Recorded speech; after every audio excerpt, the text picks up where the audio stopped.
Nakaukit lamang ang kapalaran ng paggala at pagkatay. Para patunayan na ang asong lahi ng China ang tunay na Diyos ng mga aso. Pagkatapos kong mamatay dahil sa labis na pagtatrabaho, muling nabuhay ako bilang isang maitim na asong lahi. Pagdilat ko ng aking mga mata, isang lumang sasakyang de pasahero ang huminto. Bumukas ang pinto. Dalawang lalaking nakasuot ng maruruming damit paggawa ang bumaba.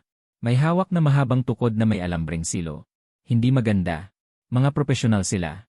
Ang amoy ng dugo mula sa kanila ay nagpatindig ng lahat ng aking balahibo. Ang takot mula sa kaibuturan ng aking buto ay nagpahina sa aking mga paa. Takbo. Hizi. Harangan mo roon. Mukhang mataba ang asong ito. Makakakuha ng 20 libra ng karne. Kumuha ng karne. Ako ay isang programmer. Hindi isang sangkap. Tumakbo ako ng buong lakas. Ngunit ang lalaking tinatawag na Hizi ay insert onomatopoeia. Hindi naman niya ako hinabol. Sa halip, kinuha niya ang kanyang tirador. Bang! Isang balang bakal ang dumaan sa aking anit. Ang matinding sakit ay nagpabagal sa aking pagkilos. Sa sandaling iyon, ang malamig na alambreng silo ay pumulupot na sa aking leg. Naramdaman ko ang matinding pagkahapo. Ang pagkabigat sa dibdib noong namatay ako sa labis na pagtatrabaho ay muling dumating. Muling nabuhay pa lang ako. Mamamatay na naman ba ako? Eliw! Ang lakas pa nito. Lumapit ang isang lalaking may malapad na mukha. Sinipa ako sa tiyan.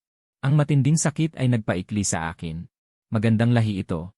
Mukhang lahi ng asong siyasi. Hinila ako ng lalaki papunta sa sasakyang de pasahero. Ang balahibo na ito, tamang-tama para gawing alpombra. Pagkatapos ay itinapon ako sa isang kalawangang kulungan. Dang! Sumara ang kandado. Ang masikip na espasyo ay puno ng ibang mga aso. Ang ilan ay naghihinalo na. Ang ilan ay nanginginig. Ang ilan ay sinusubukang kagatin ang kulungan. Amoy ng dumi at ihi, amoy ng dugo. At ang bugso ng hangin ng matinding kawalan ng pag-asa. Bigla akong nilamon. Umalis na ang sasakyan. Sa bintana ng sasakyan, huling sulyap ko sa punerarya. At ang may batch ni Manager Zhang. Hindi pa tuyo ang ihi ko sa gulong. Paalam. Hikayang. Simula ngayon. Para mabuhay, kailangan ko munang matutunang maging isang mabangis na aso. Nagtago ako sa sulok.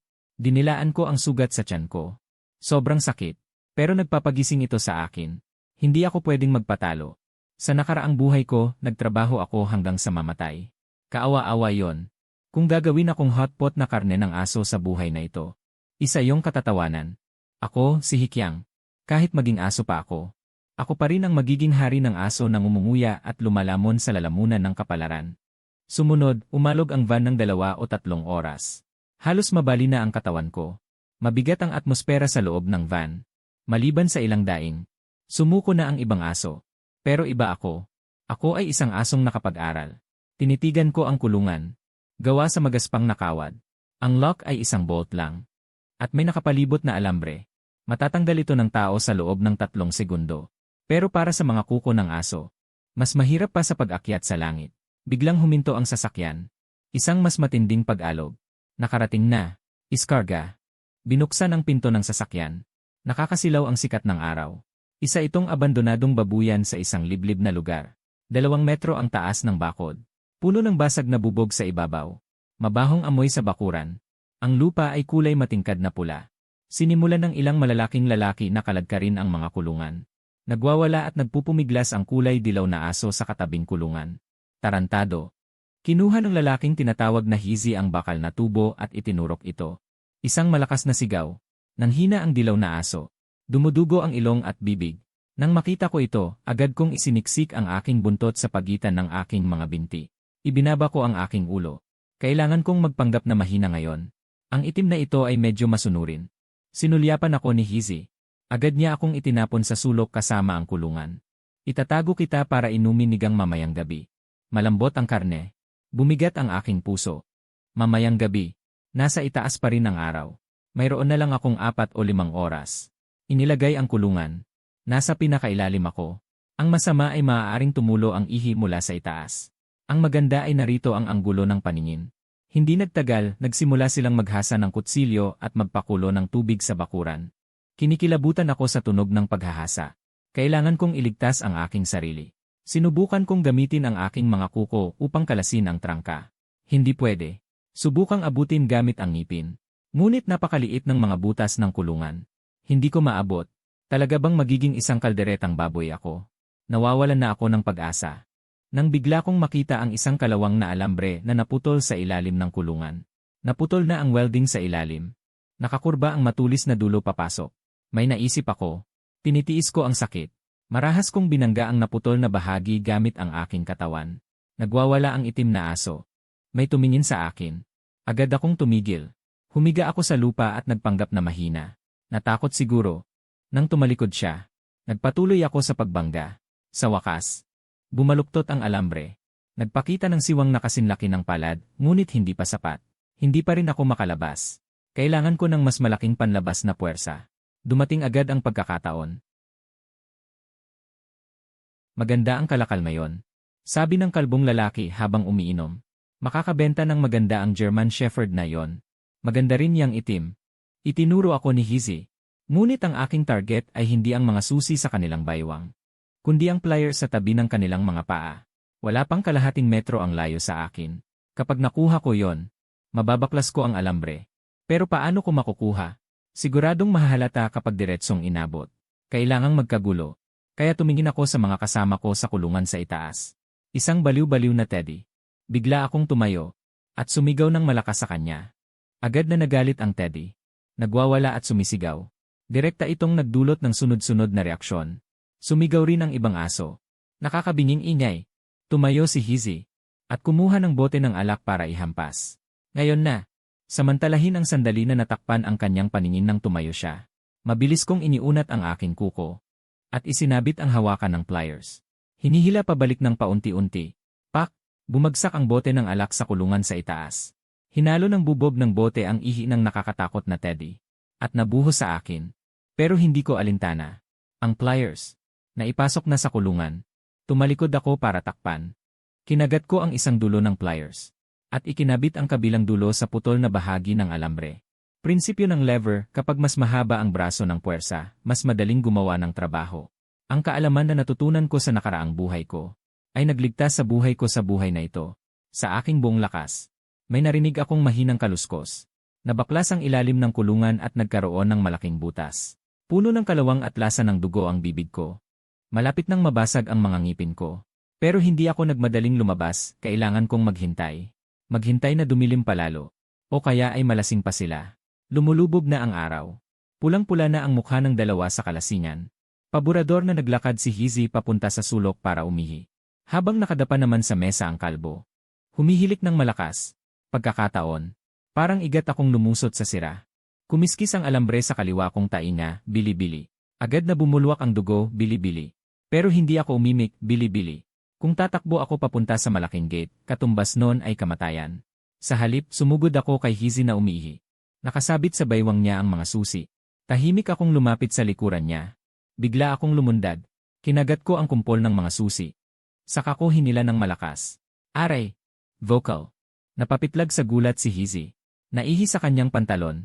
Pagkababa ko, bigla kong binilisan. Bitbit ang mga susi, sumugod ako sa likod na pinto. Ito ay isang maliit na pintong bakal na ginagamit sa pagtatapon ng basura. Agad kong itinapon ang mga susi sa lupa. At ginamit ko ang aking mga kuko para magkalkal ng todo. Alin kaya? Alin kaya sa kanila? Sa kasamaang palad. Papalapit na ang mabibigat na yabag at kaladkad ng bakal na tubo. Kalbo, huwag kang matulog. Hulihin niyo yan. Balatan niyo ang balat niya. Nataranta ako. Padalos-dalos kong dinampot ang pinakamaliit at ipinasok sa butas ng susi, mali. Palitan ulit. Bang! Bumagsak ang bakal na tubo sa pader malapit sa akin. Tumalsik ang mga bato sa mukha ko. Mamatay ka. Sumugod si Hizzy. Sa gitna ng panganib.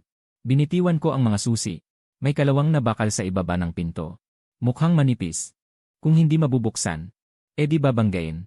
Umatras ako ng 2 hakbang. At buong lakas na bumangga. Bog. Nahilo ako sa pagkabangga. Pero nagkaroon ng siwang sa bakal. Ngunit hinawakan na ni Hizzy ang buntot ko. Bumalik ka rito. Sakit. Parang mapupunit ang buntot ko. Bigla akong lumingon. At kinagat ng mariin ang pulso ni Hizzy. Ay! Sumigaw siya at bumitaw. Sinamantala ko ang pagkakataon na isuksok ang ulo ko sa siwang. At pilit na lumabas. Parang pinipiga ang dibdib ko. Nagdudugo ang balat. Pero nakalabas ako. Sa labas ay masukal na damuhan. Sa malayo ay malalim na bundok. Habulin niyo. Kunin ang baril. Narinig ko ang galit na sigaw sa likod ko. Hindi na ako lumingon at tumakbo ng mabilis papunta sa bundok. Parang sirangbos lang baga ko. Parang may palaman na tingga ang mga paa at kamay ko. Pero naramdaman ko ang 100% na kalayaan. Sa gabing ito, tumakbo ako ng halos 30 milya. Hanggang sa bumagsak ako sa loob ng isang yungib. Sa pagkakataong ito, naging maliit akong bola. Nanginginig sa ginaw. Kumukulo rin ang sikmura ko sa gutom. Bigla, isang matabang daga ang naglalakad ng pag-alagala. Kapag nakakita ng daga ang dating ako, sisigaw at tatalon palayo. Pero ang ako ngayon, ay tumulo pa ang laway. Karneng iyon, pag-asa yon para mabuhay. Instinktibong yumuko ako. Sabi ng isip. Sigaw ng likas na ugali. Sa sandaling huminto ang daga. Sumugod ako. Nang dumaloy sa bibig ko ang maligamgam at madugong lasa. Naramdaman ko ang pagduduwal. Pagkatapos, dumating ang mas matinding kasiyahan. Nilulunok ko ang karne. Tumutulo ang aking luha. Sa puntong ito, ang sibilisadong taong nagngangalang Hikyang, tuluyan ang namatay. Ang nabuhay, ay isang asong kalye na walang pangalan. Dinilaan ko ang aking mga kuko. Ang aking mga mata ay kasinalamig ng gabi. Ang unang pagsubok, ay nalampasan. Sunod, kailangan kong sa gubat na ito, ay mamuhay ng maayos. Sa ikatlong araw ng pagtaka sa malalim na bundok, ang sugat sa aking kaliwang tainga ay nagkanana.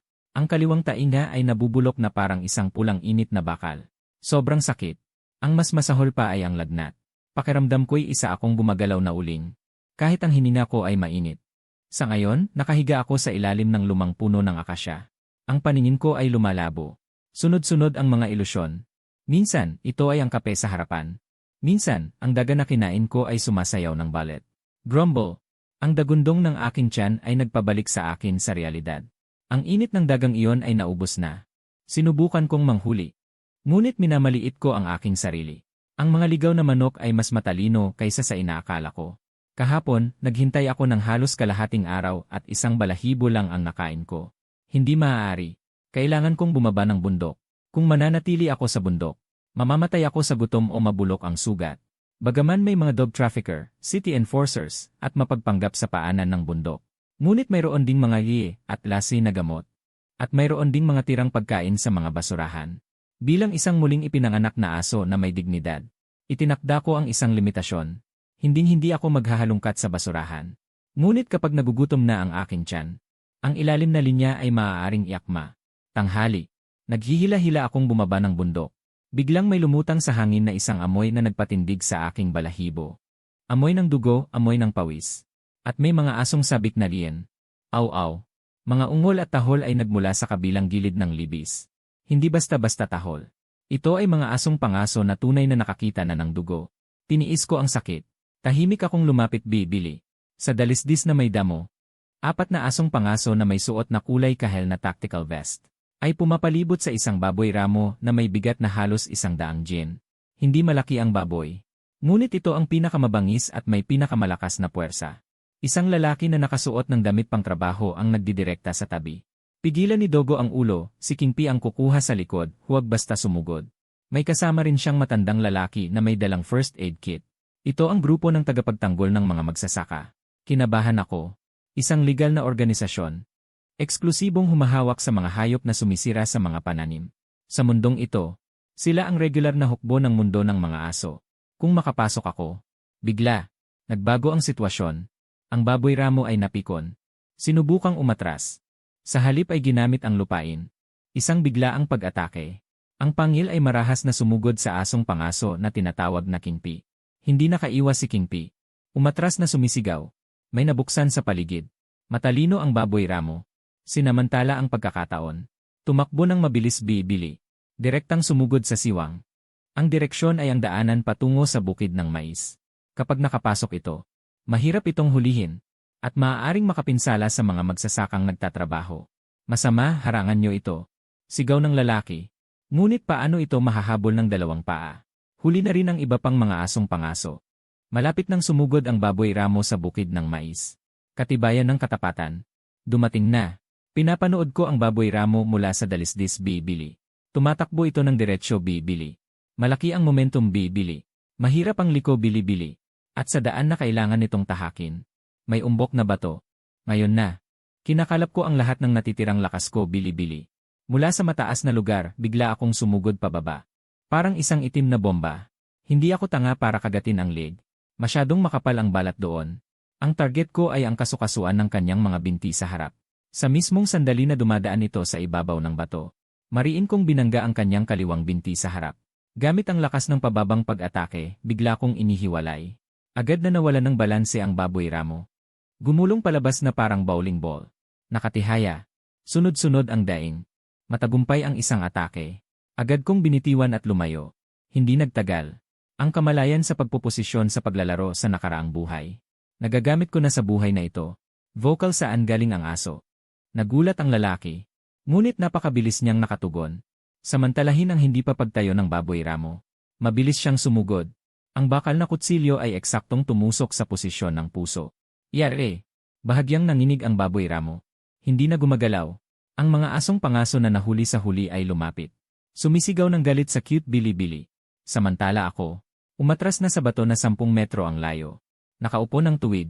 Nakatuwid ang likod. Tinitignan siya ng kalmado. Dumadaloy pa rin ang nana sa kaliwang tainga ko.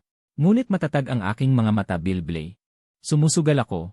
Sumusugal ako na isa siyang dalubhasa na nakakaintindi ng aso. Pinunasan ng lalaki ang kanyang pawis. Ang kutsilyo gisira. Bumagsak ang tingin sa akin. UJ, halos nakatakas ito. Salamat sa itim na aso.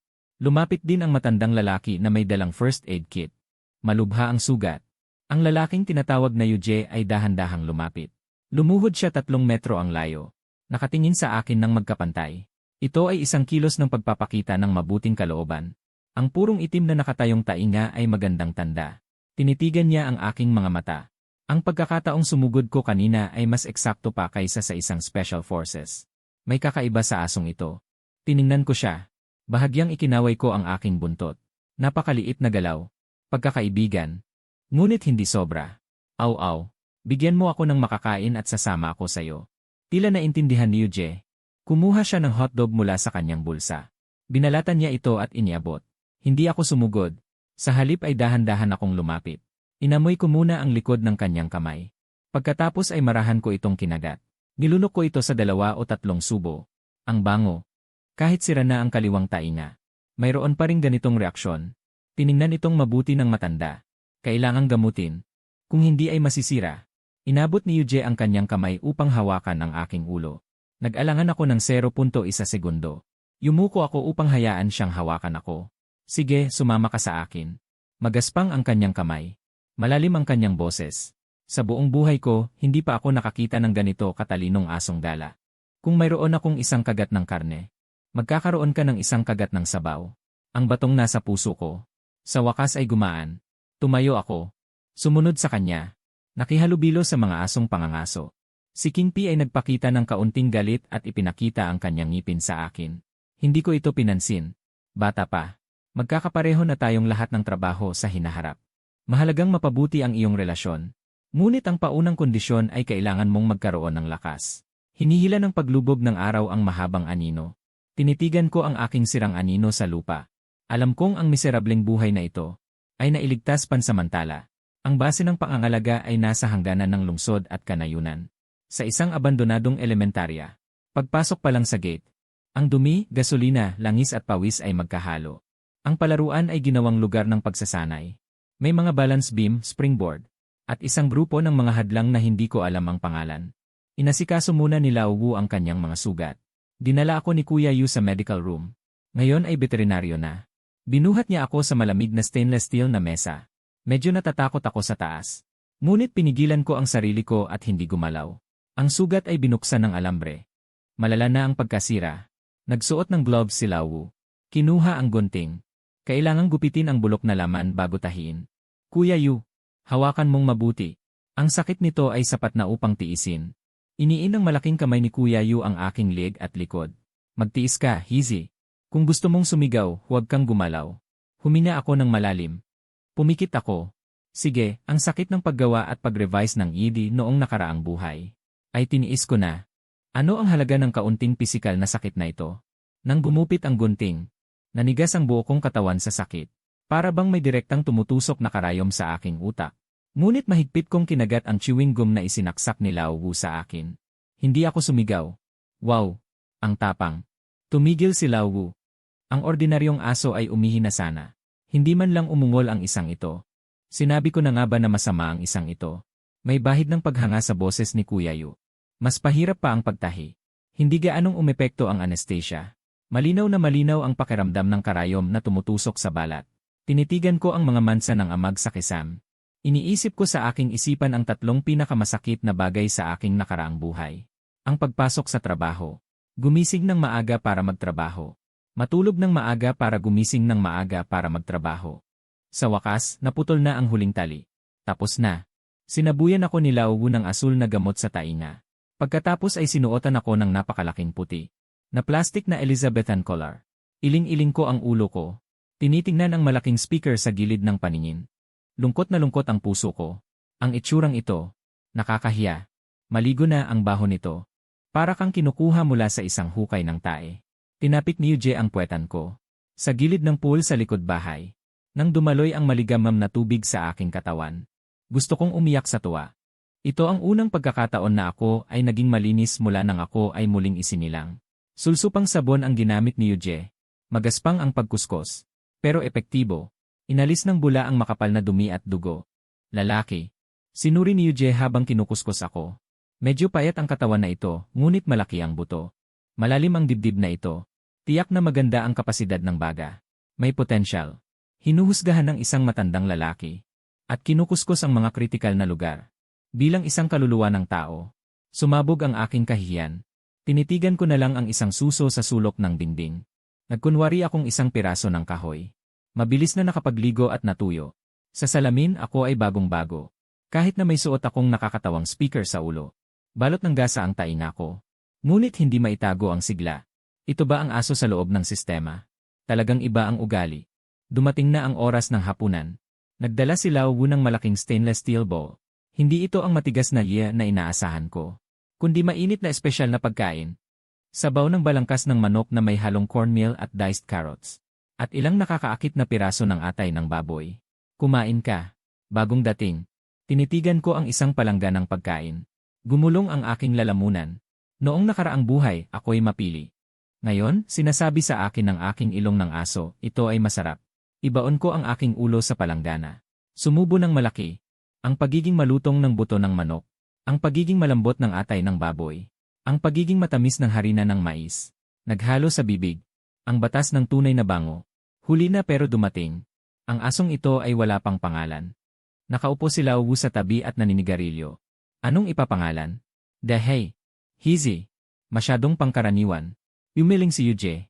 Tinitignan akong sumusubo ng padalos-dalos. Dumating ito na parang isang hangin. Iyon ay talagang mabilis. At ang buong katawan ay kasing itim ng uling. Tawagin itong heitan. Inangat ko ang aking ulo mula sa palanggana ng pagkain. Inikot ko ang aking mga mata kay Lao Wu. Uling ka dilibili. Heingen ay uling dilibili. Tawagin itong Heifeng. Nagdesisyon si Yuje. Si Hei Xuanfeng Likui, ang Heifeng na yon ay sapat na malakas. Heifeng. Pinag-isipan ko ito. Medyo kabataan. May kahulugan ng martial arts. Mas mabuti kaysa sa gayay. Aw-aw. Payag. Tumahol ako. Patuloy sa pagkain. Busog na busog. Susunod ay ang pagpapakilala sa trabaho. Dinala ako ni Yuje sa lugar ng kulungan ng aso. Isang hilera ng maayos na mga kulungang bakal. Lahat ay mga single room. Sakto sa oras ng paglaya. 7 o 8 aso ang naglalakad-lakad sa bakuran. Nakita si Yuje na pinamumunuan ako, ang bagong mukha na may malaking trompeta. Pumasok ang bagong mukha ni Dakilang Bunganga. Nakatuon ang mga tingin sa akin. Ang pinakatanyag sa kanila ay isang puting dogo. Malakas na parang baka. Puro laman, bili-bili. Puno ng peklat ang mukha. Ang pangalan niya ay Tangke. Narinig ko si Ulan na tinatawag siya sa bundok. Dahan-dahang lumapit si Tangke. Tinitignan ako mula sa itaas. Nagbabala sa pamamagitan ng mahinang ungol mula sa lalamunan. Pagpapakita rin ng lakas. Tumigil ang mga aso sa paligid. Naghihintay na makita ang mangyayari.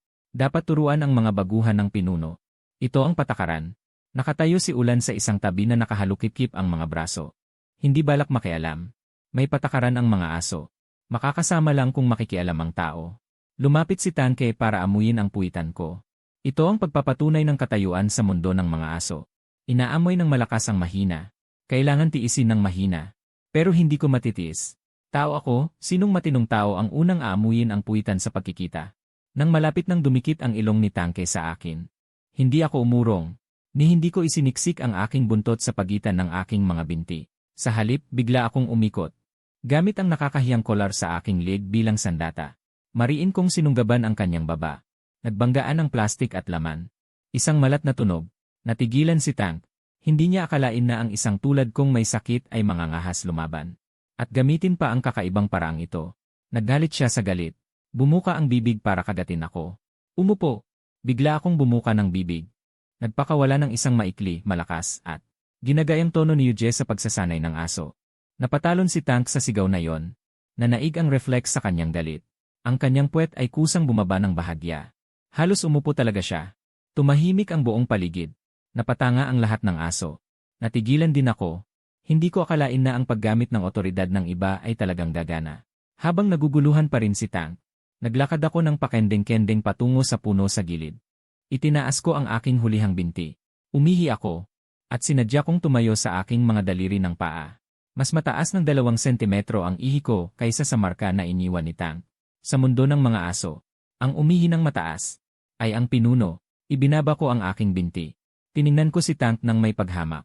Tumalikod ako at bumalik sa tabi ni Yuji para umupo. Inilabas ko ang aking dila. Ipinakita ko ang aking trademark na nakakatawang ngiti. Nasaksihan ni Yuji ang buong pangyayari. Kumirot ang gilid ng kanyang bibig. Pagkatapos ay tumawa ng malakas. Nakita mo ba yon, Lau? Parang nagpanggap na nagpapadala ng mensahe ang batang ito kanina. Tumulo ang kanyang luha sa kakatawa. At ang pag-ihi na yon ay napaka-ambisyoso. Natawa rin si Lau. Naging tao na ang asong ito. Nakahanap ng katapat si Tank sa pagkakataong ito.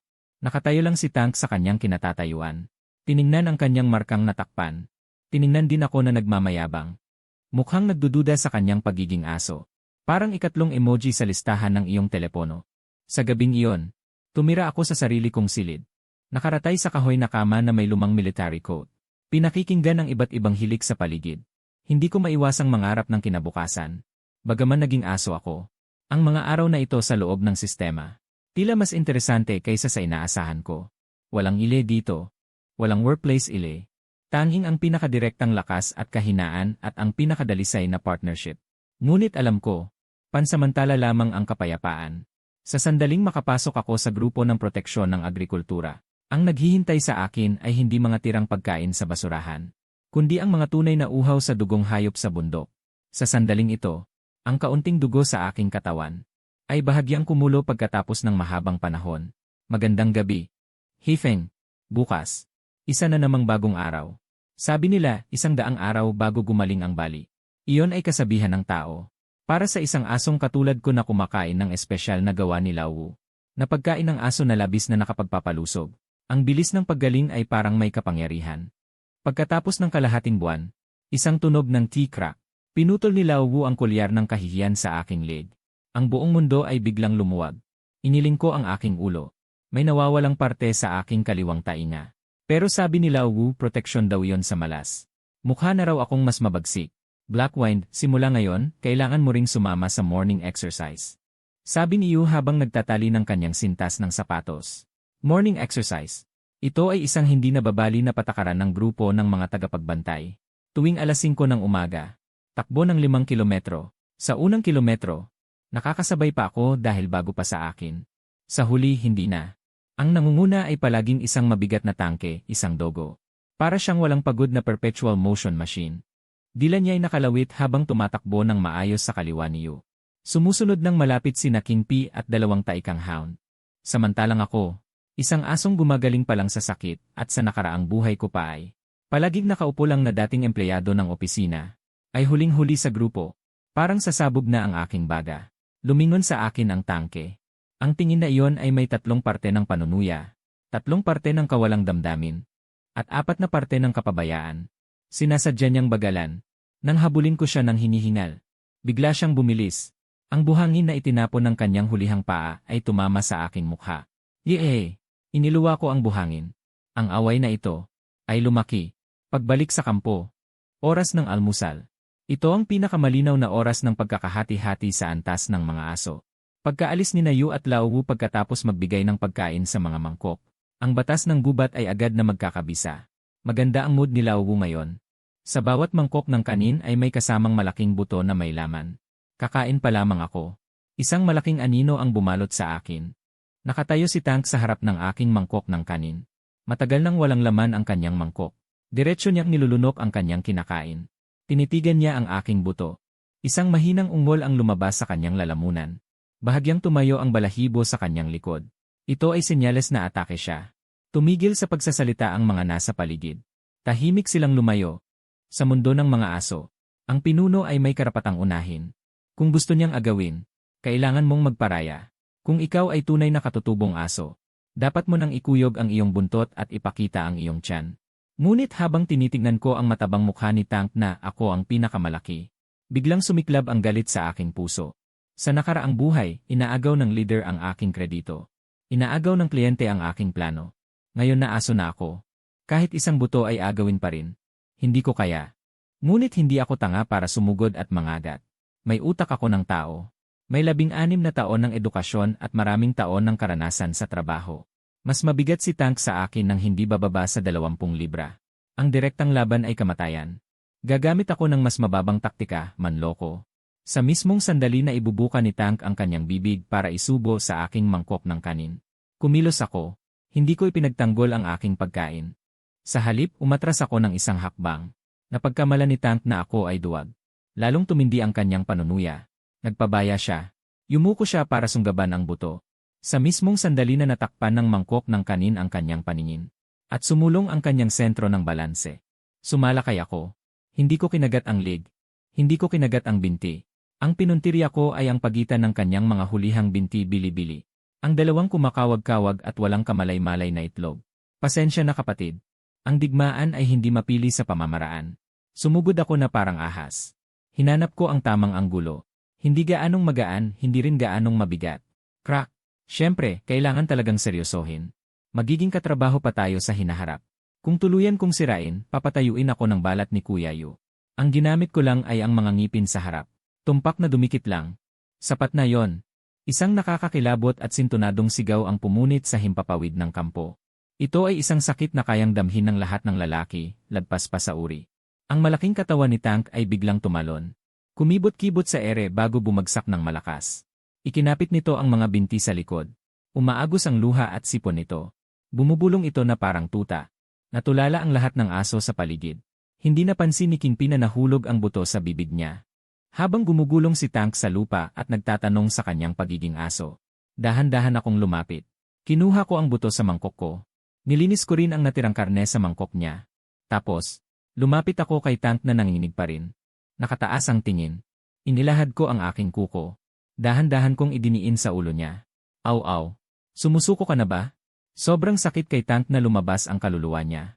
Hindi siya naglakas loob na lumaban. Nanginginig na nakahiga. Ipinakita ang tiyan. Ang laban na ito. Hindi ako nanalo ng marangal. Pero epektibo. Ito ay tinatawag na pag-atake sa kailangang iligtas ng kalaban. Pag-atake sa kahinaan. Nang marinig ni Kuya Yu at Lao Wu ang sigaw at tumakbo.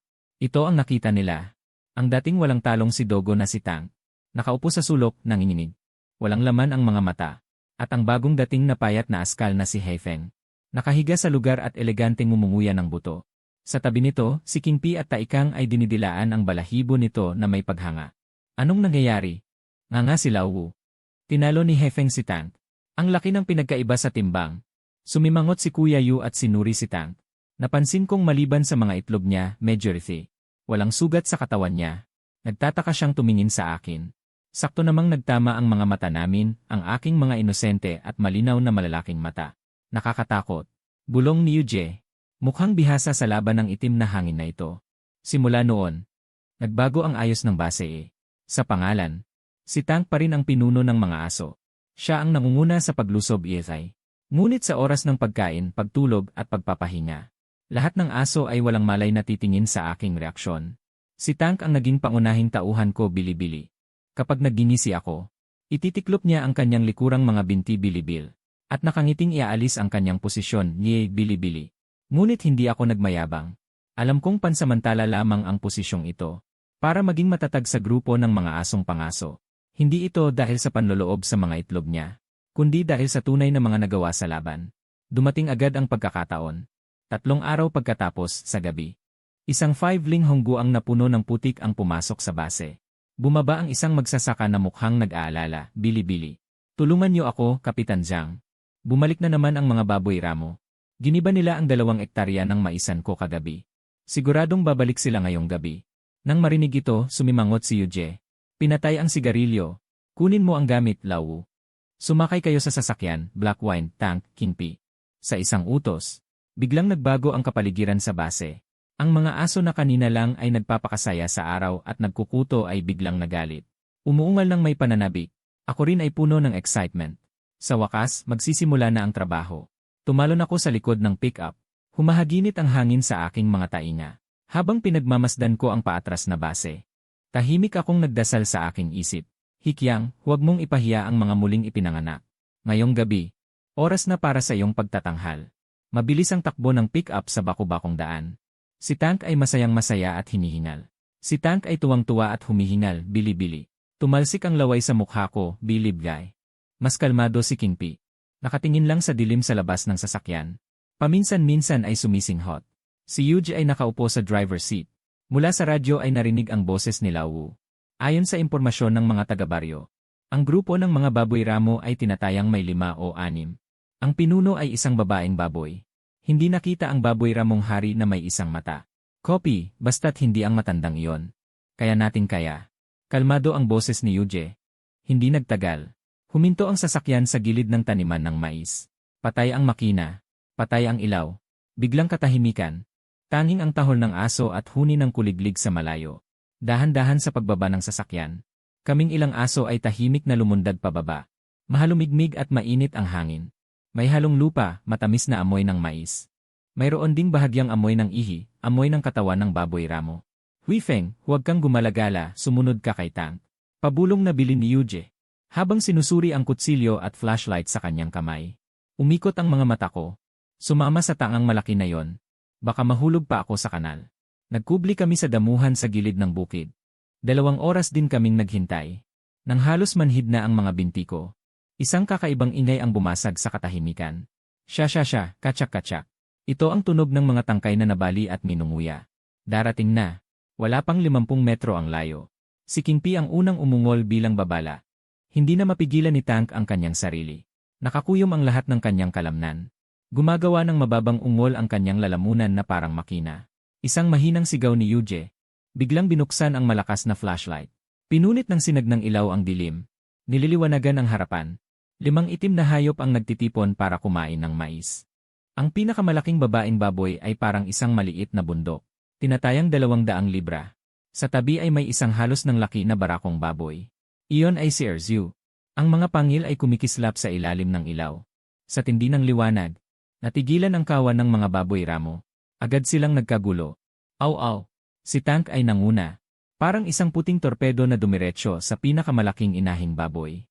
Ang isang ito ay hindi nag-isip ng estratehiya sa pakikipaglaban. Isang salita lang, taranta.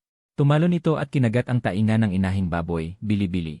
Ngunit biglang hinampas ng inahing baboy ang ulo nito. Parang basahang manika na tumilapon, bili-bili. Bumagsak ng malakas sa tambak ng tangkay ng mais. Sumigaw si Tank at tumayo para sumugod ulit. Ngunit halata na mayroon siyang internal injuries. Bumagal ang mga kilos niya. Sa kabilang banda, si Kingpi ay nahihirapan din sa pakikipaglaban. Ang balat ng mga baboy ramo ay makapal at matigas. Balot din ito ng dagta at putik. Hindi kayang sirain ng ordinaryong pag-atake. Magulo ang eksena. Ang hiyaw ng baboy, tahol ng aso, at sigaw ng tao ay naghalo. Tank, huwag mong harangin ng diretsyo, umatras ka. Si Yuje ay nagtangkang sumugod na may hawak na kutsilyo. Ngunit masyadong siksik ang taniman ng mais. Natatakot siyang masaktan ang mga aso. Nagpawis siya ng sobra sa pagmamadali. Ang mga walang disiplinang ito, hindi ko na matiis. Ito ang resulta ng kawalan ng taktika. Huminga ako ng malalim. Inilabas ang isi na unang utos pagkatapos ng reincarnation. Oh, Kingpi, kumaliwa ka. Ang aking sigaw ay maikli at matinis. Na may otoridad na hindi matutulan. Natigilan si Kingpi na nakikipagbuno sa isang maliit na baboy ramo. Hindi sinasadya na sumunod sa utos at tumalon sa kaliwa. Sa sandaling iyon, dumaan ang maliit na baboy ramo sa dating kinalalagyan nito. Kung hindi ito nakaiwas, tiyak na mapupunit ang tiyan nito. Epektibo. Nagpatuloy ako sa pag-uutos. Aw, Taikang. Kagatin ang likod ng binti. Huwag bibitiw. Tangke. Hangal. Huwag kang kumagat sa ulo. Kagatin mo ang ilong. Kagatin mo ang ilong niya. Sa susunod na segundo, sumugod din ako sa labanan. Ngunit hindi tulad nila na basta na lamang sumusugod at kumakagat. Para akong multo na sumisingit sa pagitan ng mga tangkay ng mais. Sinisulit ang kalamangan ng maliit na pangangatawan. Para maliksi akong makaiwas sa pagsugod ng baboy ramo. Ang target ko ay ang pinakanakakatakot na ikalawang baboy. Hinahabol nito si Kuya Yu. Kung tumama ang dalawang pangil, patay o baldado si Kuya Yu. Nang yumuko ang ikalawang baboy para sumugod kay Kuya Yu. Sumulpot ako mula sa anino sa gilid. Pinuntirya ko ang likod ng tuhod nito sa likod ng binti bili-bili. Gamit ang buong lakas ko. Kinagat ko ito ng pagkalakas-lakas. Ang kagat na ito ay pumutol sa litid nito. Tumili ang ikalawang baboy. Lumambot ang likod na binti. Biglang huminto ang pagsugod nito. Nawalan ng balanse at tumagilid. Magandang pagkakataon. Hindi nga nagkamali si Kuya Yu na isang veteranong mangangaso. Agad niyang sinunggaban ang pagkakataon. Humakbang siya pasulong. Humahampas ang hawak niyang sandatang bakal. At tumarak sa carotid artery ng ikalawang baboy. Poof! Bumulwak ang mainit na dugo ng baboy sa mukha ko. Bumagsak ang ikalawang baboy at nangingisay. Nagpupumiglas ang apat nitong paa. Mahigpit ko pa rin kinakagat ang likod nitong binti. Para pigilan ang paghihinalo nito. Habang inoobserbahan ang pangunahing labanan, nakita ng inahing baboy na bumagsak ang kasama nito. At nagwala. Basta na lamang itong sumugod at bumangga. Dahil dito'y napahandusay si Tangke. Kailangan itong pigilan. Aw-aw. Lahat. Sakupin ang tatlong linya. Binitiwan ko ang ikalawang baboy na patay na. At sumugod ako sa inahing baboy. Narinig ang sigaw ko. Parang nakahanap ng masasandalan ang natigilan na Tangke at Kinpi. Hindi na nila sinubukan pang kagatin ang makapal na liig ng inahing baboy. Nagsimula silang umikot. Nagnanakaw ng at mga hita. Ito ang taktika ng mga lobo. Ang inahing baboy ay hindi alam kung saan titingin. Umiikot hanggang sa mahilo. Inantay ko ang tamang pagkakataon. Tumakbo ako ng 2 hakbang. Tumatak sa isang bumagsak na tangkay ng mais at mataas na lumundag biliblay. Sa pagkakataong ito, ang target ay ang kanyang taing na bibili. Ngunit hindi ako para saktan, kundi para kontrolin ang direksyon. Mahigpit kong kinagat ang kaliwang tainga ng inahing baboy bibili. Nakabitin ang katawan ko. Gamit ang aking timbang, bigla akong bumulusok pababa. Ang 200 kilong inahing baboy ay nabigla sa bigat na ito at napapaling ang ulo. Ang katawan ay kusang kumiling sa kaliwa. Tank. Sakalin. Kinagat ko ang laman at malabong sumigaw. Sa totoo lang, hindi ko na kailangang sumigaw. Sa pagkakataong ito, sa wakas ay gumana na ang utak ni Tank. Nakita niya ang nakalantad na lalamunan ng inahing baboy. Ang medyo malambot na balat sa ibaba. Pagkikita ng mga kaaway. Tila nag-aalab sa galit. Ibinunto ni Tank ang galit niya sa pagkakasuntok kanina sa isang kagat. Crack! Ang nakakatakot na puwersa ng kagat ng Dogo Argentino ay ipinakita. Sinakal ang lalamunan ng inahing baboy. Tapos na ang laban. Pagkatapos ng ilang minuto, bumalik sa katahimikan ang taniman ng mais. Tanging malalalim na paghinga ang naririnig. Binitiwan ko ang aking pagkakasakmal. Dumura ako ng isang bibig na puno ng balahibo ng baboy at tubig niebe. Humiga ako sa lupa at humihingal. Nakakapagod. Mas nakakapagod pa kaysa sa paggawa ng 10 ini. Lumapit si Eugene na may dalang kutsilyo na tumutulo ang niebe. Una niyang sinuri si Tank. Napansin niyang sugat lang sa balat. Pagkatapos ay lumapit siya sa akin. Tumama ang ilaw ng flashlight sa aking mukha. Sa sandaling ito, puno ng niebe ang aking mukha. Ang peklat sa aking kaliwang tainga ay mukhang napakasama sa ilaw. Ngunit ang aking mga mata ay napakatahimik. Lumuhod si Eugene. Hindi alintana ang dumi ng niebe sa akin. Bigla akong niyakap sa ulo. At mariing minasahe ang aking leg. Ang galing! Ang galing! Nanginginig ang kanyang boses. Nakita ko kanina ang lahat. Ikaw ang nag-utos noon. Hindi ba't ikaw ang nagligtas sa akin? Lumapit din si Lao Wu na may dalang first aid kit. Kamangha-mangha. Ang itim na hangin na ito. Kanina, ang hiyaw na yon ay parang sumisipol. Kung saan ituro, doon pupunta. Kahit si Tank, na malaking tanga, ay nakikinig dito.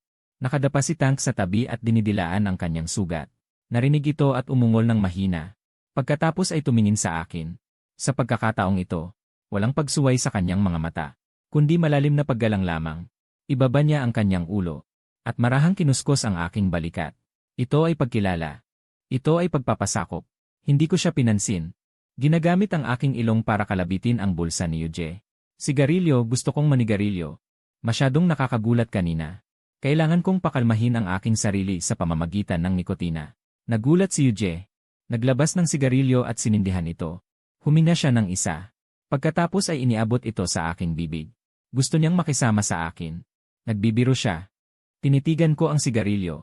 Sabi ng aking isip, hindi dapat manigarilyo ang aso. Ngunit lumapit pa rin ako. At huminga ng malalim ng second-hand smoke. Ubo, ubo, ubo. Talagang nakakasulasok. Hahaha.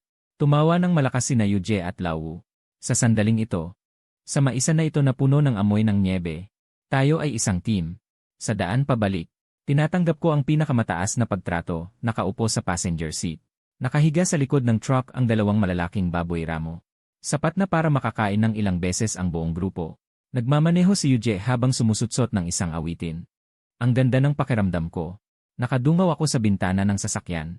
Tinitingnan ang dumaraang tanawin ng gabi. Mapusyaw ang mga ilaw sa kalsada. Makinang ang mga ilaw ng syudad sa malayo.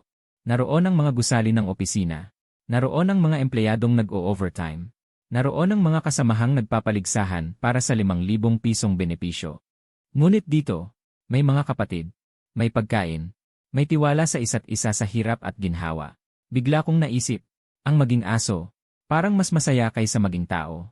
Biglang nagsalita si Kuya Yu. May malaking kompetisyon ng asong pulis sa lungsod si Black Wind sa mga susunod na araw. Hindi sana tayo karapat-dapat sumali dahil pribadong grupo tayo. Pero binigyan tayo ng pwesto ng isang matandang kaibigan. Lumingon siya sa akin. May kislap sa kanyang mga mata. Gusto mo bang ipaglaban ang ating katutubong aso? Para makita ng mga pinapakain ng gobyerno. Kung ano ang tunay na mandirigma. Gumalaw ang aking mga tainga.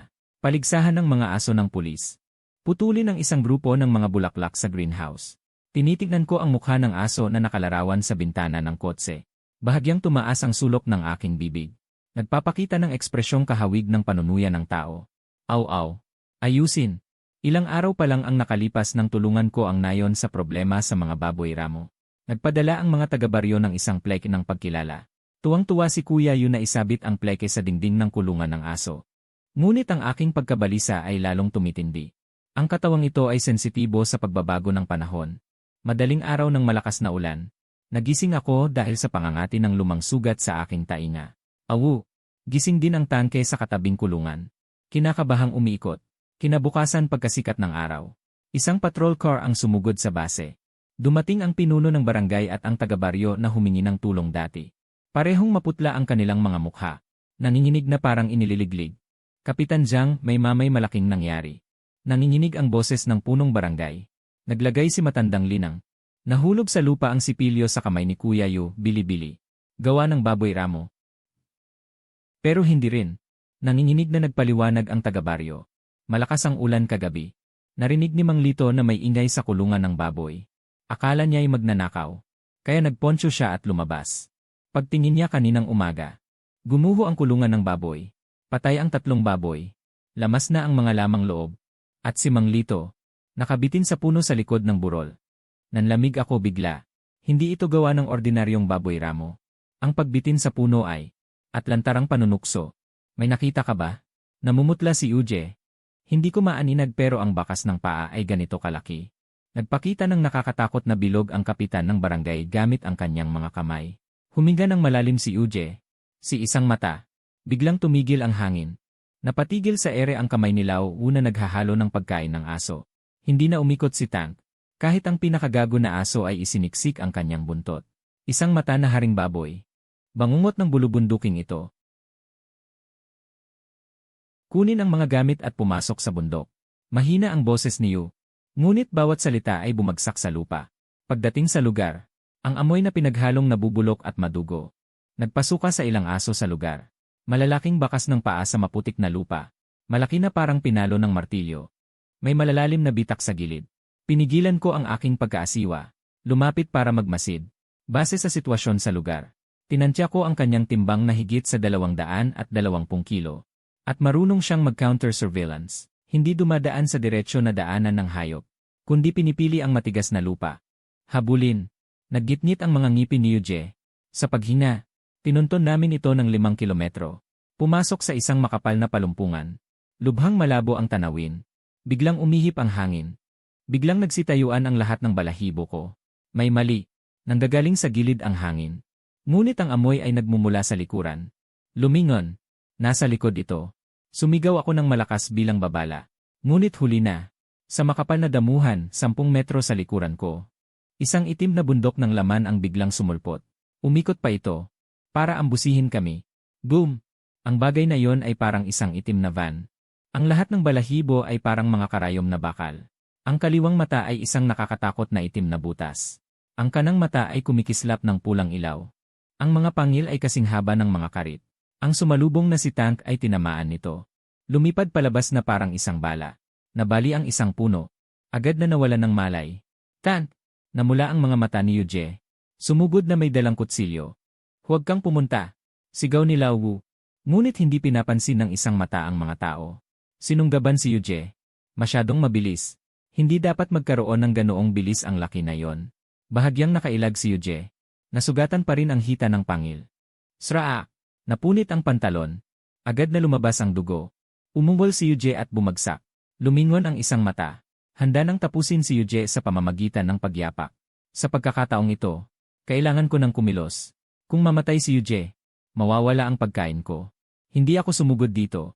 Sa halip, sumugod ito sa bulag nitong kaliwang bahagi. Tumalon sa bato. Itinutok sa madilim niyang mata. Naglabas ng isang mataas na tono na hiyaw na gayang-gaya sa sirena ng pulis.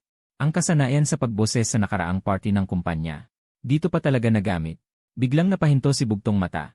Tumigil ng halos kalahating segundo. Takbo! Dali, takbuhan niyo si Yu. Sigaw ko kay Lao Wu na natigilan sa takot. Sa pagkakataong ito, nagising din si King P at ang iba pang aso. Hindi nangahas kumagat talaga. Tumatahol lang ng malakas sa paligid para manggulo. Si Lao Wu ay gumulong at nagkandara pa habang hila-hila si Yu. Nairita si Bugtong Mata sa pangungulit namin. Nagpakawala ito ng isang kulog na ugong. Hindi na ito nakipaglaban. Tila alam itong may hawak na tubo na nagbubuga ng apoy, baril, ang mga tao. Huling sinulyapan ako nito ng malamig. At naglaho sa kakahuyan. Pagbalik sa base, napakalamig ng atmosfera. Nabali ang 3 tadyang ni Tank. Nagkaroon ng pagdurugo sa loob ng katawan. Dinala sa veterinaryo sa syudad para iligtas. Hindi pa alam kung mabubuhay. 18 tahi ang tinahi sa hita ni Yu. Kailangan ng saklay para makalakad. Sa gabing ito, nakadapa ako sa pintuan ng kulungan ng aso at pinagmamasdan ang buwan. Unang beses kong nakaramdam ng matinding kawalan ng kakayahan. Akala ko, sa talino ng tao, kaya kong manlamang. Pero sinampal ako ng isang matanghari ng baboy. Sa harap ng lakas, walang halaga ang maliit na kaalaman. Parang P-chart sa Yi. Isang tusok lang, sira na. Napakahina ng katawan ko. Bilang asong askal na may lahi. Okay na ang tibay. Pero ang kagat, bugso ng lakas, at resistensya sa bugbog. Malayo sa tunay na mababangis na hayop. Naalala ko ang sinabi ng fitness coach ko noon. Ang maskulado ay ang pinakamagandang damit ng lalaki. Ngayon, hindi ko lang kailangan ng damit. Kailangan ko rin ng baluti. Kung hindi ako magpapalakas. Kapag bumalik ulit ang isang mata, ang maaaring mamatay ay ako. Simula noong sumunod na araw, nabaliw ako.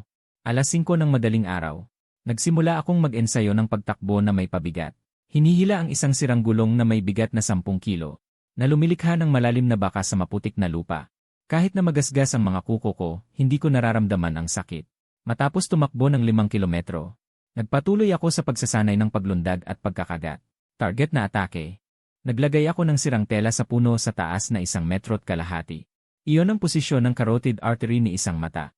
Takbo ng mabilis, tumalon, iling ang ulo, bitawan, lumapag, ulitin, paulit-ulit ng 1,000 beses. Hanggang sa dumugo ang aking gilagid. Puno ng lasang kalawang ang aking bibig. Ang mga kalamnan sa aking hita ay nagliliyab sa sakit. Kuya Yu, tingnan mo. Nanginginig ang boses ni Lao Wu. Ang asong ito ay nag-ensayo nito. Tingnan mo ang kanyang mga galaw. Hindi ba't parang boksinggero sa telebisyon na sumusuntok sa punching bag? Tinitigan ako ni Kuya Yu habang nakaupo sa kanyang wheelchair. Alam niya na iyon ang kaaway. Nagsindi siya ng sigarilyo. Naghanda siya sa laban. Bukod pa rito, humanap din ako ng matigas na goma. Tulad ng pagnguya ng chewing gum noong ako ay tao pa. Umunguya ako sa lahat ng oras. Para sanayin ang lakas ng aking kagat.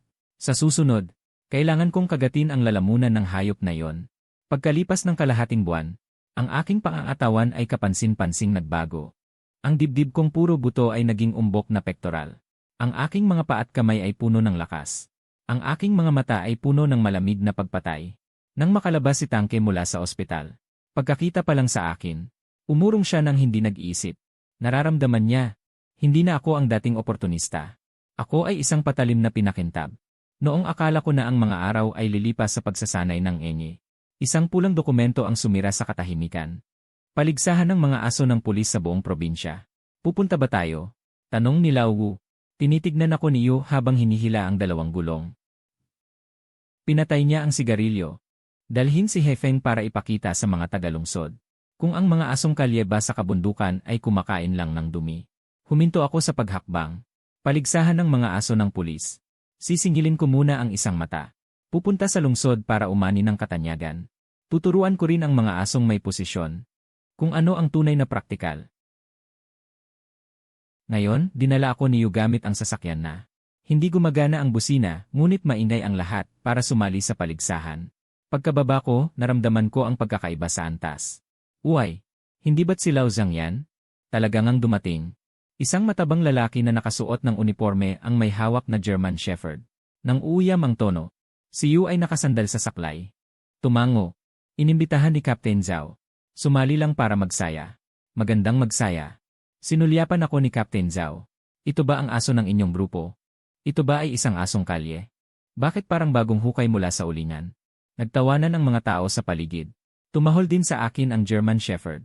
Malakas ngunit walang pagpatay. Hindi ko pinansin. Lumakad ako sa gilid ng gulong. Umihi ako. Hoy! Walang modo ang asong ito. Nagtakip ng ilong si Captain Zhao. Inalog ko ang aking paa. Modo. Minamarkahan ko lang ang teritoryo para sa inyo. Para hindi kayo maligaw mamaya kapag natalo kayo. Magsisimula na ang paligsahan. Ang paligsahan ay may 3 kategorya. Pagtawid sa harang, pag-amoy. Unang pagsubok. Pagtawid sa hadlang bilibili. Puro-purong lahi ng aso bilibili. Ako na. Sunod. Pangkat tagapangalaga ng bukid. Itim na hangin. Tinapik ako ni Yuje, bilibili. Sige, huwag kang mapahiya, gaya ng ensayo natin bilibili. Tumunog ang sipol. Sumugod ako. Hindi ko ginawa ang karaniwang pag-akyat sa 2 metrong pader. Sa halip, gumamit ako ng suporta sa gilid ng rampa. Dumikit ang katawan sa pader. Madaling nakaakyat. Naghiyawan ang lahat. Sa sumunod na makitid na tulay na kahoy, tumakbo at lumundag ako. Kabuang oras 45 segundo. Mas mabilis ng 3 segundo kaysa sa pinakamabilis na malinois bilibili. Mas mabilis ng 13 segundo kaysa sa pinakamabilis na malinois. Katahimikan sa buong lugar. Pinagpag ko ang aking balahibo. Bumalik ako sa tabi ni Yuje at umupo. Ano ito? Ang lupain na hinahabol ko ng kuneho ay 100 beses na mas komplikado kaysa dito. Pangalawang pagsubok. Pag-amoy. May isang sample na nakatago sa 10 kahon. Hindi ito ang aking lakas. May sipon pa ako ngayon. Ngunit mayroon akong panlaban. Pumasok ako. Unang tumakbo sa paligid. Nakatingin sa batang tagapagsanay na naglalagay ng sample bilibili. Kapag nakita kong may lumalapit na aso sa kahon 7, bumaba ang kanyang pupila ng bahagya bilibili. Hindi niya sinasadyang pinisil ang kanyang pantalon bilibili. Alam ko na. Nagkunwari akong umaamoy ng ilang kahon. Sa harap ng kahon 7, direktang umupo para magbabala. Ito na. Huwag ka nang magpanggap. Nagulat ang hurado. Ang bilis naman. Hindi man lang umamoy. Ngumisi si Kapitan Zhao. Hula lang siguro. Binuksan ang kahon. Nasa loob mismo ang 7 bag ng sample. Tama. Muling naghiyawan ang lahat. Agad na nagpanggap si Yuji na may alam. Ito ang aming natatanging paraan ng pagsasanay, pag-isip at puso ay isa. Umikot ang mga mata ko sa loob. Kalokohan, pag-isip at puso ay isa. Ito ay pagwasak sarili. Pangatlong item. Pag-atake. Ang katulong sa pagsasanay ay nakasuot ng makapal na proteksyon na kasuotan. Nang uuyam habang winawasiwas ang latigo. Ako na ang susunod. Magaan niyang iniharap ang proteksyon sa braso sa akin. Hindi ako gumalaw. Tiningnan ko siya ng malamig. Tanging ang mga tangang aso lamang ang kakagat sa bagay na kusang inaalok ng biktima. Bigla akong umandar. Nilinlang ko ang proteksyon sa braso gamit ang isang peking dalaw. Yumuko ako at dumaan sa pagitan ng kanyang mga binti. Kinagat ng aking bibig ang velcro fastener ng kanyang pantalon. Bigla kong hinila pabalik at pinaikot. Shrek! Nawala ng balanse ang katulong sa pagsasanay. Bumagsak ng nakatihaya. Bago pa man siya makapag-react, agad akong bumitaw at tumalon sa kanyang dibdib. Inikit ko ang aking mapuputing ngipin sa kanyang lalamunan, ang pinakamahinang bahagi ng proteksyon. Pagkatapos ay gumawa ng isang malalim na ugong mula sa aking lalamunan, bilibili. Nabitawan ng katulong sa pagsasanay ang latigo. Puro malamig na pawis. Itigil, perpekto, perpekto. Nagmamadaling sumipol ang referee. Binawi ko ang aking mga ngipin. Lumundag pababa. Pinagpagan ko ng aking buntot ang alikabok sa kanyang dibdib. Bumalik ako sa tabi ni Yuje. Tahimik ang buong paligid. Pagkalipas ng ilang segundo, tuyong nagsalita si Team Zhao. Ibinebenta mo ba ang asong ito, Lao Zhang? Magbabayad ang ahensya ng 50,000. 50,000? Ang kompensasyon ko noong nakaraang buhay ay 5,000 lamang. Ngumiti si Yuje. Hinimas ang aking ulo. Hindi ko ito ibebenta kahit sa 500,000, blib ili. Tiningnan niya ako at sinabi. Kasama ko siya sa laban. Hindi siya hayop. Kinuskus ko ang palad niya. Buti naman at alam mo ang iyong lugar. Tapos na ang paligsahan. Walang duda. Ako ang kampiyon. Sa daan pa uwi, isinabit ni Yuje ang espesyal na tropeo sa rearview mirror. Ang galing mo ngayon, Hey Feng. Mamaya, pag uwi, dagdag chicken leg para sayo. Dumungaw ako sa bintana ng sasakyan. Pinapanood ang mga ilaw ng lungsod na papalayo. Masaya ka ba? Pero alam ko, ito ay pag-ensayo lamang. Ang tunay na labanan ay nasa madilim na kabundukan. Ang isang matang baboy na hari ay naghihintay pa rin sa akin. Hinawakan ko ang peklat sa aking kaliwang tainga. Maghintay ka lang. Bumalik na ako para magpalakas. Ang mga sumunod na pangyayari sa paligsahan ay mas malala pa sa inaasahan ko. Naging sikat akong aso sa internet. Ang babaeng kumuha ng video ay kinunan ako sa arena. Pagkatapos i-edit ang 48 at nilapatan ng year na Chaotic World Superstar. Ang 48 Roy SC ay sumikat sa isang gabi. Ang 48 ay umabot sa 2 milyong likes. Kaya tinawag nila akong Tactical Yes. At ang sirang cellphone ni Yuje ay napuno ng mga mensahe. Sa simula, Billy. Tuwang-tuwa pa si Yuje. Lib ili. Dahil ang livestream ay makakatulong sa paglikom ng pondo para sa team. Binihisan pa ako ni Lao Wu ng damit ng number 1 farmer protector. At nagsimula ng mukbang. Halika. Hey Feng. Umiti ka sa mga tagahanga. Itinaas ni Lao Wu ang kanyang cellphone. Nagtiis ako ng may kahihiyan. At mumisi ng walang ekspresyon. Agad na napuno ang chat. Kinukutya niya ako bilib guy. Gayunpaman, ang kasikatan ay nagdulot din ng problema. Isang hapon, isang Bentley Bentayga ang huminto sa tapat ng aming sirang paaralang elementarya. Isang babaeng mayaman na nakasuot ng Chanel ang bumaba na may dalang teddy bear. Ang driver ay may dalang maleta. Ito ba ang aso? Pinagmasdan niya ako ng mapanuri. Parang hindi naman siya kasing sigla ng nasa video. Medyo marumi pa, bili-bili. Kumakain ako ng mais, bili-bili. Pumikit ako, bilib guy. Kapitan Zhang, tama ba? Bibilhin ko ang asong ito. Para samahan ang prinsesa namin sa bahay. Sinenyasan niya ang driver na buksan ang kahon. Ipinakita ang isang tambak ng pera. 200,000. Sapat na para sa gastusin niyo sa loob ng ilang taon. Nang marinig iyon, napatigil si Yuje sa pagpunas ng kanyang kutsilyo. Nanlaki ang mga mata ni Lao Wu. Ginang, si Blackwind ay miyembro namin, hindi namin siya ibebenta. 300,000. Isang askal lang naman ito. Lumuhod siya. Inabot ang karne ng usa. Mabait na aso. Umuwi ka sa akin para magpakasaya. Tiningnan ko ang karne. Tiningnan ko rin ang pera. Natukso ako. Noong nakaraang buhay, nagpakahirap ako ng husto. Hindi ba't ito naman ang gusto ko? Biglang yaman. Magretiro at magpakasaya. Hindi na kailangang harapin pa ang hari ng baboy ramo. Tumingin ako kay Yuje. Nakayuko siyang nagpupunas ng kutsilyo. Namumuti ang kanyang mga buko. Ibinigay niya ulit sa akin ang pagpili. Blackwind, kung gusto mong umalis. Hindi kita pipigilan, magandang buhay yan. Paos ang kanyang boses. Tiningnan ko ang kanyang puting buhok. Ang kanyang sugatang binti. Tiningnan ko ang tank at kingpee sa kulungan ng aso, bilib guy. Sira-sira dito. Mahirap. Ngunit may dignidad. Kung aalis ako, magiging alaga ako. Isang palamuti sa internet. Kung mananatili ako, magiging mandirigma ako. Isang kapatid. Sa nakaraang buhay, yumuko ako sa tao. Bigla ang kamatayan ang naging wakas. Sa buhay na ito, naging aso. Ulitin na naman ba? Tumayo ako. Ang mayaman na babae ay nagpakita ng isang mapagtagumpay na ngiti. Lumapit ako sa kanya. Naghanda ng pinatuyong karne ng usa. Nagtipo ng lakas sa tiyan. Ang ninuyang mais sa aking bibig. Inura sa kanyang mamahaling takong. Pagkatapos ay tumalikod. Naglakad na parang hari pabalik sa tabi ni Yuje at umupo. Ipinatong ang ulo sa kanyang tuhod. Aw-aw. Matandang hukluban. Gusto akong paalisin. Hindi mangyayari. Biglang nagdilim ang mukha ng mayaman na babae. Hayop na walang utang na loob. Paalisin na ang bisita. Tumayo si Yuje.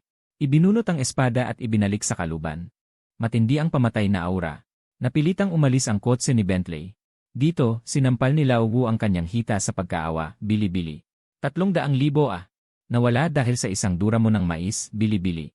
Nanginginig ang kamay ni Yuje. Mariing minasahe ang ulo ko. Bobong aso. Tatawa-tawa niyang sinabi. Namumula ang kanyang mata. Kung hindi ka aalis, maghanda kang lumaban ng husto. Nang gabing iyon, tinawag ni Yuje ako at si Tangke sa bodega. May mga blueprint at isang tambak ng materyales sa mesa. Lumang gulong na hindi sumasabog, isang tela ng Kevlar fiber, lambat na bakal. Aktibo na naman si One-Eyed. Seryoso ang mukha ni Yuje. Lahat ng aso sa kalapit na lalawigan ay namatay. Nagtanim ng galit ang lalaking iyon, darating siya para sa atin, bili-bili. Pagkatapos ay kinuha niya ang gunting at sumenyas, bili-bili. Mabilis si Blackwen pero manipis ang balat. Kapag nahagip ng pangil, tiyak na mamamatay. Kaya sa susunod na 3 araw, hindi natulog si Yuje. Nang ipakita sa akin ang natapos na produkto. Namangha ako. Ang panlabas na patong ay ginamot na goma ng gulong. Ang panlabas na patong ay ginamot na goma ng gulong bili-bili. Matinding tibay. Kayang pigilan ang tusok ng pangil. May 2 patong ng Kevlar sa gitna. Ang panloob na patong ay breathable cotton pad. Ang pinakaastig ay salig. Malapad na kwelyo na gawa sa steel wire mesh at katad. Punong-puno ng maikling steel studs na nakaturo palabas. Ito ay tinatawag na kwelyong pangil ng lobo. Ito ay espesyal na panangga sa pagkakakagat sa leg. Subukan mo. Yuje, isuot mo sa akin ang aking armor. Medyo mabigat. Pero swak. Hindi nito naapektuhan ang paggalaw ng kasukasuan. Pumunta ako sa harap ng salamin. Ang nasa salamin ay hindi na basta isang asong kalye, kundi isang itim na daga machine na armado hanggang ngipin. Kumikislap ang mga steel studs. Ang armor ay puno ng industrial punk aesthetic. At saka ito pa. Dinala ni Lao Wu ang Waiva Head. Kinabit sa aking strap. Galing sa dashcam. Kayang mag-live feed. Blackwind. Sa pagkakataong ito, ikaw ang scout. Ikaw rin ang assault troop. Tinitigan ko ang aking sarili sa salamin. Bigla kong naisip na balewala ang 300,000. Ito ang romansa ng lalaki. Ito ang tuktok ng buhay ng aso. Wang Ming. Umalulong ako sa langit. Isang matanghari ng baboy. Pinalakas na ng iyong lolo ang kanyang kagamitan. Sa pagkakataong ito, hindi tayo titigil hanggang may mamatay. Maagang dumating ang taglamig ngayong taon. Dahil sa kakulangan ng pagkain sa kabundukan. Isang hating gabi. May nagliyab na apoy sa karatig na baryo. Ang senyas para sa isang napakalaking emergency. Eo ang buong team. Ang boses ni Yuje ay tila napakalamig sa malamig na hangin. Walang pre-battle briefing. Tao at aso. Lahat ay tahimik na sumakay sa sasakyan. Alam ng lahat. Ito ay isang mahirap na laban. Habang pumapasok ang sasakyan sa kabundukan, lumala ang kapal ng ulap. Namumutla sa dilaw. May amoy ng nabubulok at asupre. May kakaiba. Si Lao Wu ay nakatingin sa labas ng bintana. Nakakunot ang kanyang noo. Ang tahimik ng gubat na ito. Nga. Lubos na katahimikan. Nang makarating ang sasakyan sa kalagitnaan ng bundok, wala nang daan. Ipinart ni Yuje ang sasakyan. Tiningnan ang lokasyon sa Yea. Sa unahan ay ang Ghost Sirvai Gulch. Ang taguan ni 1A ay malapit sa lugar na ito. Bumaba at maglakad. Si Blackwind ang siyang mangunguna sa paghahanap, bili-bili. Si Tank ay sa kaliwang bahagi para magbigay proteksyon, ang iba ay sumunod sa akin. Mahinang nag-utos si Yuje. Nang marinig ko yon, binuksan ko ang kamera. Ako ang unang sumuot sa ulap. Napakahirap dumaan sa daan. Tahimik akong tumapak sa madulas na lumot. Naglakad ako ng ilang daang metro. Huminto ako. Sa putik sa harapan, nakakalat ang kalahati ng mais at ilang sirang kamote. Umuunat sa isang maliit na landas patungo sa ulap. Pain. Ang baboy ramo ay naglalagay ng bitag. Kahit maging matalino, dapat may limitasyon, di ba? Lumapit ako at inamoy ito. Tanging ang matapang na amoy ng ihi ng baboy ramo. Ito ay naglalayon na akitin ang kaaway ng mas malalim, bibili. Lumingon ako. Umiling ako kay Yuje. Agad na naunawaan ni Yuje. May daya, mag-ingat kayong lahat. Iniwasan namin ang landas.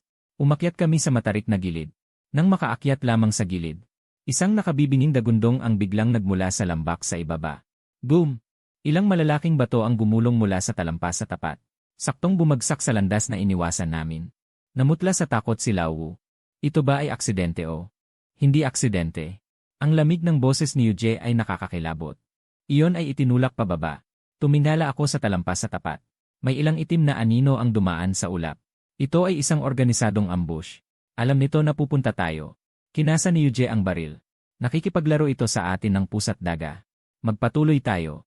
Parang may mga mata na nakatingin sa atin sa ulap.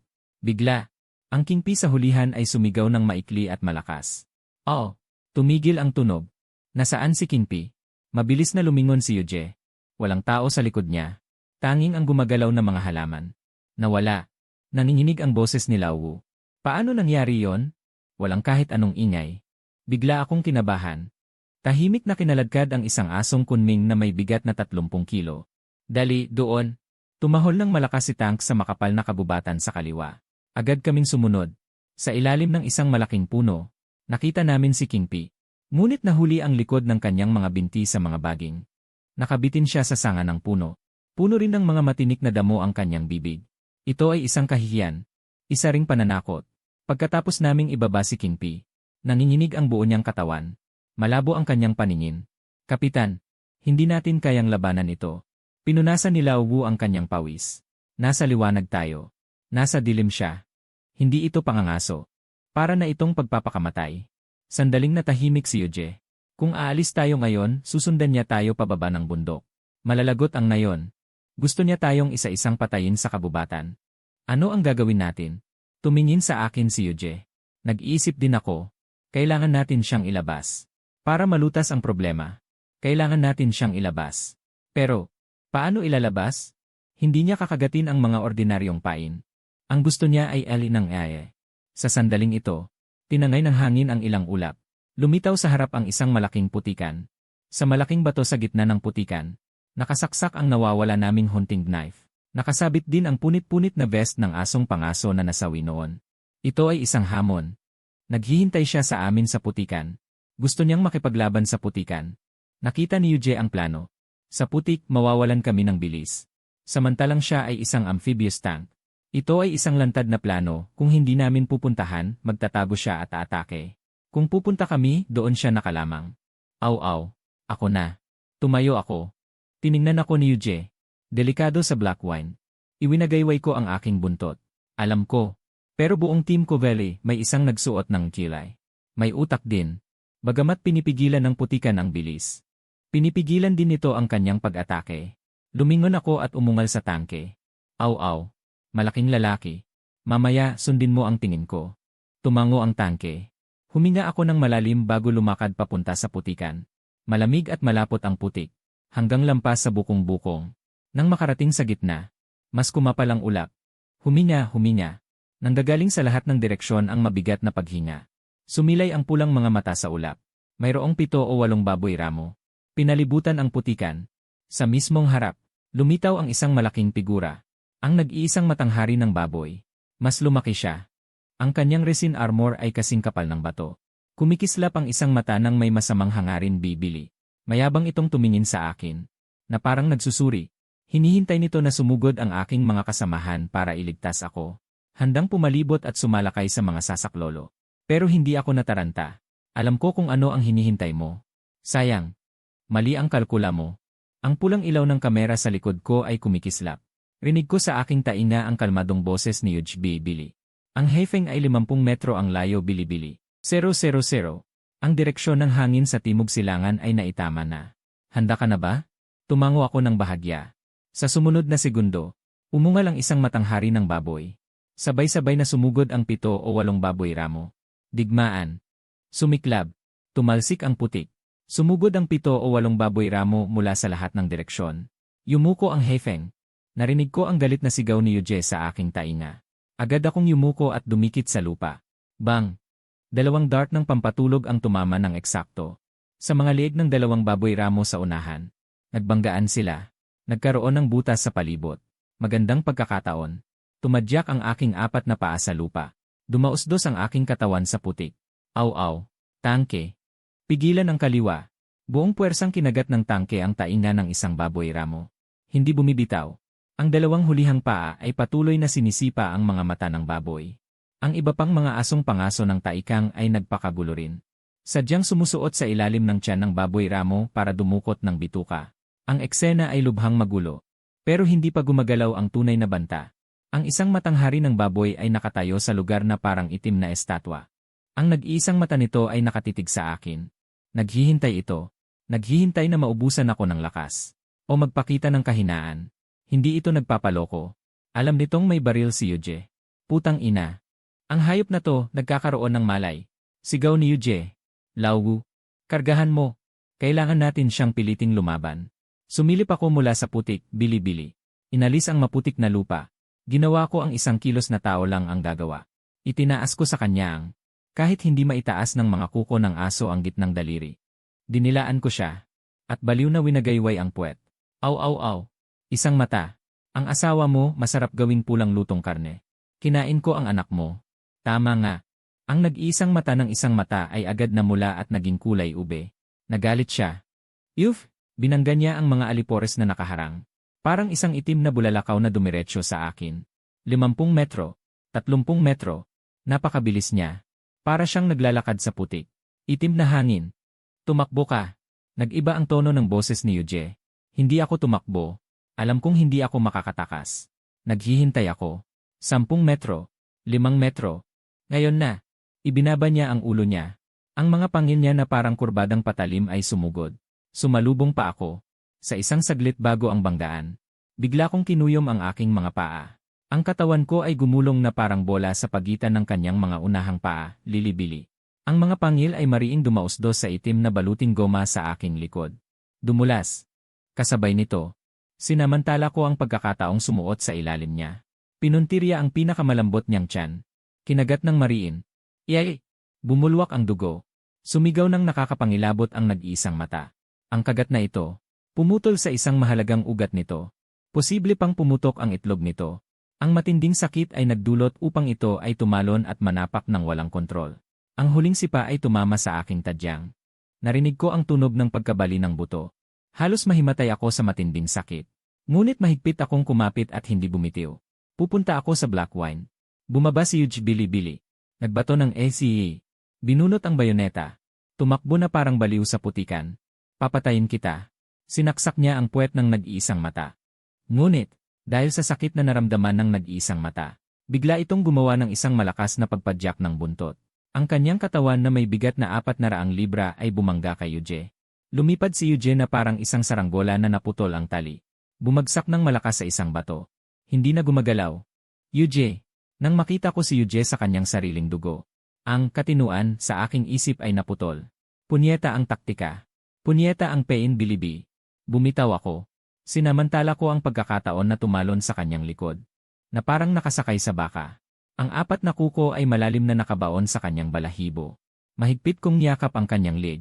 Nagwawala ang nag-iisang mata. Binangga ako sa puno. Bog. Paulit-ulit na tumatama ang aking katawan sa puno. Parang lilipat na ang lahat ng aking internal organs. Ngunit hindi ako bumibitaw. Hindi lang ako hindi bumibitaw. Gusto ko ring bigyan siya ng huling atake. Umakyat ako sa kanyang leg. Nanganganib na ilabas ang aking ulo sa kanang bahagi ng kanyang mukha. Napansin niya ang aking intensyon. Nagwawala siya. Ngunit nahuli ko pa rin ang 10 segundo ng pagkakataon. Inilabas ang aking matutulis na kuko. Sa kanyang nag-iisang natitirang kanang mata. At mariing kinamot. Plak! Pumutok ang eyeball. Tuluyan ng dumilim ang eye nito. Isang nakapanghihinayang at malakas na hiyaw ang pinakawalan ng bulag na haring baboy. Hindi na nito makita ang daan. Ang tanging magagawa na lang nito ay tumakbo ng mabilis gamit ang kanyang likas na ugali. At sa mismong harapan nito, naroon ang bangin ng Ghost Sirvai Gulch. Ito na ang lugar na matagal ko nang pinaghandaan. Mahigpit akong kumapit sa balahibo nito sa batok. Humahaginit ang hangin sa aking mga tainga. 50 metro, 20 metro. Sa harap ng mga nagkalat na bato sa gilid, ginawa ko ang lahat ng aking makakaya. Itinulak ko ang aking mga hulihang paa sa likod nito. Gumulong ako pabalik sa gilid. Dahil sa inertsya, ang malaki nitong katawan ay bumulusok sa bangin. Umalinggaw ang isang nakapangingilabot na hiyaw. Hanggang sa narinig ang isang malakas na kalabog. Tumahimik ang lahat. Nakaratay ako sa tumpok ng mga bato sa gilid ng bangin. Habang hinihinal ng malalim. Mula sa malayo, narinig ko ang pag-iyak ni Lauwu. Yuzay! Hey Feng! Huwag niyo akong takutin. Hirap akong lumingon. Nakita ko si Kuya Yun na nakahawak sa bato. Dugo ang buong mukha. Dahan-dahan siyang tumayo. Nakita niya ako. Ang lalaking parang Thor ay ibinaba ang kanyang kutsilyo. At ika-ika siyang lumapit. Pagkatapos, bigla siyang lumuhod. At niyakap ako. Hangal na aso, hangal na aso. Pumatak ang kanyang mga luha sa aking ilong. Napakainit. Gusto ko siyang aliwin. Sabihin sa kanya, ayos lang ako. Medyo pagod lang. Ngunit nang ako'y magsalita, isang napakahinang tunog lamang ang lumabas. Oh, tapos na ang trabaho. Pagkatapos, nilamon ng dilim ang lahat. Nagkaroon ako ng mahabang panaginip. Napanaginipan kong ako pa rin si Hikyang, isang alipin ng korporasyon. Humaharap sa isang yiti na hindi matapos-tapos i-optimize sa gusali ng opisina. Pinapagalitan ng boss sa mukha. Bigla. Ang mukha ng boss ay naging baboy na tumutulo ang laway. Grabe. Nagulat ako at napabalikwas. Nagising. Bumungad sa akin ang puting tela. At isang malaking puno ng balbas na matandang mukha na nakatitig sa akin. Gising ka na. Qiangzi. Gising na si Hefeng. Ang daralgal na boses ni Lao Wu ay sumakit sa utak ko. Gusto kong gumalaw. Ngunit natuklasan kong binalot na pala ako na parang suman. Balot na balot ng benda ang buong katawan. Kahit ang kaliwang binti ko ay may cast at nakabitin pa. Nasa ospital ako. Gusto kong sumigaw. Ngunit tuyong-tuyo ang lalamunan ko. Kaya ko lang umubo. Tubig, bilis, tubig. Iniabot ang straw sa bibig ko.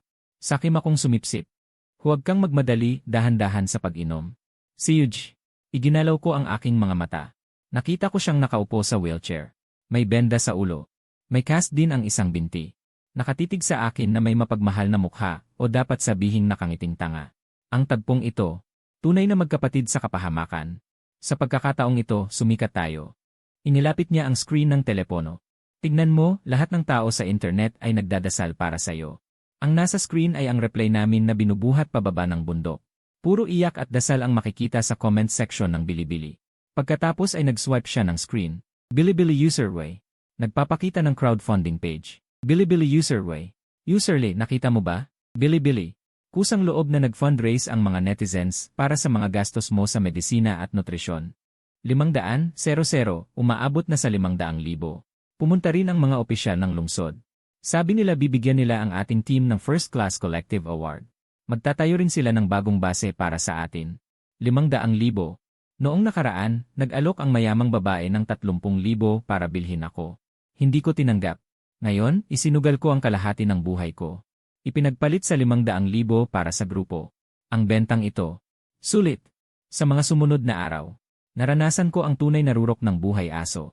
Nakatira sa na silid. Araw-araw may magandang nurse na maalagang nag-aalaga sa akin. Tinatawag pa ako sa napakalambing na boses na Black Wine Baby. Si Lao Wu naman ay araw-araw na nagluluto ng sabaw para sa akin gamit ang electric stove. Sunod-sunod ang sabaw ng karpa, sabaw ng kalapati, at sabaw ng pagong. Uminom ka pa. Kung saan masakit, doon magpagaling. Sabi niya habang pinapakain ako. Nabali ang 3 mong tadyang. Durog ang kaliwang binti mo. May pagyanig din sa mga lamang loob mo. Sabi ng doktor, kung hindi dahil sa suot mong goma. Matagal ka nang naging laman. Umiinom ako ng sabaw. Habang pinapanood ang mga sasakyan sa labas ng bintana. Ang ako noong nakaraang buhay. Dapat ay nakikipagsiksikan sa tren at nag-aalala tungkol sa pagiging regular. Ngunit ngayon, nakahiga ako habang pinaglilingkuran. Kung alam lang ng isang matangharing baboy na ang kanyang buhay ay nagdulot sa akin ng may bayad na bakasyon. Baka mabuhay pa siya sa galit. 2 linggo ko sa ospital. Dinalaw ako ni Tang. Mas maayos na ang kanyang sugat. Nakadungaw sa gilid ng kama. Kinukuskus ang malaki niyang ulo sa aking mga paa. Aw, boss. Miss na kita. Wala ka sa base. Wala nang lasa ang pagkain. Pinilit kong itaas ang aking mga harapang paa. Tinapik ang ulo niya. Oo. Mabait. Hintayin mong bumalik ako at ilipad kita. Noong gabing iyon, hindi umalis si Kuya Yu. Nagdagdag siya ng natitiklop na kama at natulog sa tabi. Sa kalaliman ng gabi, tulog na ba si Black Wine? Biglang nagsalita si Kuya Yu. Umungol ako. Ang totoo, mayroon akong bagay na hindi ko masabi sa'yo. Bumaling siya. Tinitigan ang kisem. Nung araw na dinala kita pabalik, katatapos ko lang pirmahan ang diborsyo ko. Gumagalaw ang tenga ko. Sabi niya wala akong mararating. Araw-araw na nakikihalubilo sa aso. Walang pera, walang kinabukasan. Tumawa siya sa sarili niya. Sa tingin ko rin, bigo ako. Napakaraming taon na mula nang magretiro ako. Maliban sa mga sugat, wala akong napala. Sa sumunod na segundo, inabot niya ang kamay niya at hinawakan ang kuko ko. Pero nung araw na iyon sa gilid ng bangin, nakita kitang tumalon sa baboy para iligtas ako. Bigla kong naisip na, sulit na, sa buhay ng isang tao, ang magkaroon ng isang kapatid na handang magbuwis ng buhay para sa'yo. Tao man o aso. Sulit na. Salamat, Hefeng. May isang bahagi sa puso ko ang naantig. Ang mga kapatid ko sa nakaraang buhay. Parang papel lang sa harap ng interes. Sa paningin ng lalaking ito, aso ako. Pero ako rin ang pinagkakatiwalaan niyang kasama. Lumapit ako. Dinilaan ko ang palad niyang puno ng kalyo. Sa sandaling iyon, nagdesisyon ako. Patay na si Hikyang. Namatay sa gabi ng myocardial infarction. Ang nabubuhay ngayon ay si Haifeng. Isang asong Winsham. Kapatid ni Yuge. Isang Diyos ng agrikultura. Hindi ko na hinahanap ang araw na ako ay tao pa. Nakakapagod masyado maging tao, masyadong magulo ang isip. Ang maging isang mabuting aso. Ayos lang.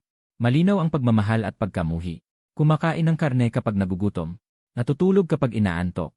Matulog ka na. Yuge, sabi ko sa puso ko. Pagaling ka muna. Kailangan pa nating ayusin ang bagong base. Kailangan kong umihi para markahan ang magandang teritoryo. Tumagos ang sinag ng buwan sa silid ng ospital. Payapang buhay. Ngunit ang pagbabago ang tunay na permanente. Sa araw na ito, habang nagbabasa ng balita si Lau, narinig ko na nagkaroon ng 6.8 magnitude na lindol sa Karatig probinsya. Sa grupo ng proteksyon ng agrikultura, pinag-uusapan na kung lilipat ba sila bilang rescue team para tumulong. Dumulas ng 2 beses ang ilong ko. Bahagya kong naamoy ang amoy ng mga guho at bangkay. Amoy rin ng himala. Mukhang matatapos ng mas maaga ang aking bayad na bakasyon. Natapos ng mas maaga ang aking bayad na bakasyon. Sa isang masakit na paraan. Sa hapon ding iyon, papakainin sana ako ni Lau ng sabaw ng isda. Biglang sumingit ang isang emergency news sa Li. Naganap ang isang malaking lindol sa direksyon ng Wenchuan sa Karatig probinsya. Lumipat ang eksena sa lugar ng pinangyarihan. Tila impyerno sa lupa. Pak! Nabagsak at nabasag ang hawak na mangkok ni Lau. Natigilan siya. At bumulong. Tapos na, iyon ang sentro ng lindol. Iyon ang himpilan ng lumang kumpanya ni Yuzi. Sumugod si Kuya Yu na nakasandal sa saklay.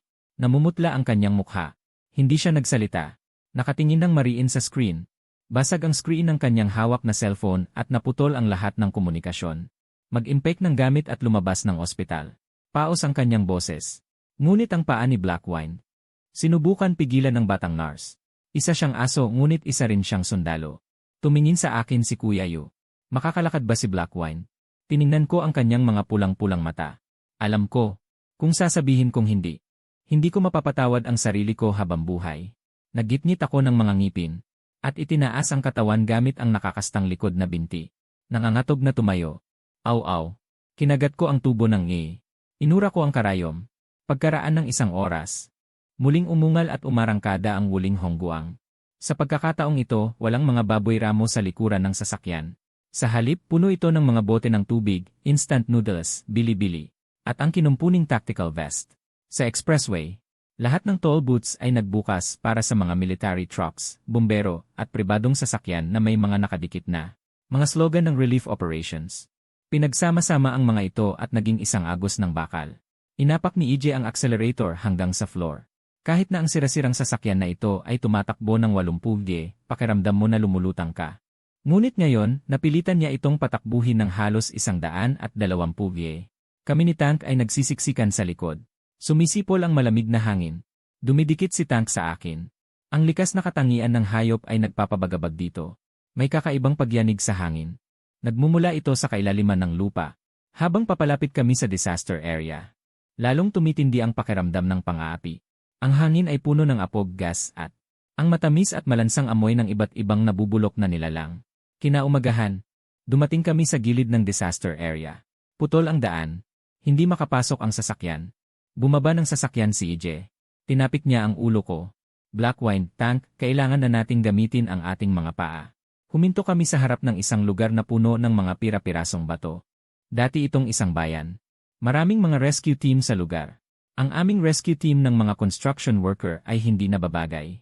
Saan nanggaling ang mga asong kalye na ito? Huwag kayong gumulo. Sumimangot ang isang pinuno ng team na may hawak na watawat. Komplikado ang sitwasyon dito. Hindi dumaan sa propesyonal na pagsasanay ang mga asong kalye. Ang pagpasok ay katumbas ng kamatayan. Makakaabala pa ito sa trabaho ng mga search and rescue dog. Hindi nakipagtalo si EJ. Tahimik niyang isinuot sa amin ang mga vest. Hindi sila mga asong kalye, sila ay mga hunting dog. Sabi ni EJ nang nahihiya bili-bili. Naghanap sila ng mga baboy ramo sa bundok at wala silang Air Force bili-bili. Pareho lang sa paghahanap ng mga tao. Kahit na sinabi niya ito, sa totoo lang wala akong tiwala. Ang pinagbabatayan ng logic ng hunting dog ay ade. Samantalang ang asong tagapagligtas ay para sagipin ang mga tao. Lumingon ako at tiningnan si Tank. Nakatutok ang hayop na ito sa isang sementong tabla at naglalaway. Siguro may naamoy siyang masarap sa ilalim. Tank, itigil mo nga iyang paglalaway mo. Bumulong ako sa kanya. Ngayon, ililigtas natin ang mga tao. Sino man ang magtangkang magpakita ng ngipin sa mga nakaligtas. Wawasakin ko siya. Mahinang umungol si Tank na parang nasasaktan. Kumilos na. Maghiwa-hiwalay tayo sa pagpasok sa mga guho. Sinalakay ang ilong ko ng iba't ibang amoy. Tila mga karayom na tumutusok ang napakaraming amoy. Ang pagtukoy sa amoy ng buhay na tao sa ganitong bagyo ng amoy ay halos impossible. Ngunit may kalamangan ako. Ako ay tao. Alam ko ang istruktura ng gusali. Alam ko ang sikolohiya ng kaligtasan ng tao. Tumayo ako sa pinakamataas na bahagi ng isang bunton ng mga guho. At pinagmasdan ang isang bumagsak na 6 na palapag na gusali. Nakatihaya ito patimog. Isang ginintuang tatsulok ang nabuo sa pagitan ng ikatlo at ika-4 na palapag. Ito ang lugar na may pinakamalaking posibilidad na makaligtas. At saka, doon ang koneksyon ng banyo at kusina. Mayroon doong tubig. Tandaan. Aw-aw. Kuya Yu. Dito. May butas doon sa ikatlong palapag. Humahagulgol ako sa kanto. Sakto namang may dumaan na isang grupo ng profesional na may dalang labrador na search and rescue dog. Inamoy ng labrador na yon. Umiling. Umalis. Anong iniiyak ng askal na yan? Nahanap na doon. Walang reaksyon. Naiinip na ang mga rescuer. Hindi basta-basta umiiyak si Blackwine. Pero determinado pa ring umakyat si Kuya Yu. Kinakatok ang simento gamit ang pala. May tao ba? Kung naririnig nyo, kumatok ng 3 beses. Katahimikan. Umiling ang mga rescuer. Ayan na nga ba? Pag-aaksaya ng oras. Mahalaga ang gintong oras ng pagsagip. Biglang tok-tok-tok. 3 napakahinang katok. Nagmula sa kailaliman. Nagyelo ang mukha ng rescuer Billy. Bilisan. Hydraulic cutter. May tao dito. Pagkatapos ng kalahating oras. Isang batang babae ang inyahon. Naipit siya sa pagitan ng washing machine at pader na nagdadala ng bigat. Kahit mahina. Sinasabi pa rin. Habang dumadaan ang stretcher. Hirap na inabot niya ang kamay para hawakan ako. Umiwas ako. At idinampi ang basa kong ilong sa dulo ng kanyang daliri. Sa sandaling ito. Isang panginginig na hindi ko pa nararamdaman ang lumaganap sa buong katawan ko. Mas matindi pa sa panginginig na naramdaman ko nang patayin ko ang hari ng mga baboy ramo. Ito ang init ng buhay. Kamangha-mangha. Kamangha-mangha ang asong ito. Lumapit ang kapitan na kanina'y nagmamaliit sa amin. Hindi makapagsalita ng maayos. Hindi man lang naamoy ng labrador. Dahil mali ang direksyon ng hangin. Naipit ang amoy. Paano niya nalaman? Pinainom ako ni Kuya Yu ng tubig. Pinunasan ang pawis ko. Ipinakita ang unang ngiti sa loob ng ilang araw. Dahil naintindihan nito ang mga tao. Sa sumunod na 12 oras, naging bituin ako sa mga guho. Hindi ako basta-basta tumatakbo. Sa bawat lugar, inoobserbahan ko muna ang istruktura. At tinatantya ang posibleng espasyo. Bago ko ito amuyin. Ang ganitong uri ng utak ng tao panandang pandagdag ilong ng aso na pagbabawas ng dimensyon. Ang bilis ay nakakatakot. Sa loob ng isang araw. Tumulong kami sa pagtukoy ng 7 nakaligtas. Napudpod na ang 4 kong paa. Dugon. Matagal nang nabasag ang plaster. Sumasakit ng husto ang sugatang binti ko. Pero hindi ako makahinto. Sa bawat taong nailigtas. Pakiramdam ko mas may halaga ang kaluluwa ko. Gabi na. Muling naramdaman ang aftershock. Dumagundong, umuuga ang lupa. Ang bagong hukay na daanan ay gumuho agad. Umatras. Lahat ng tauhan at aso umatras sa lugar ng lay.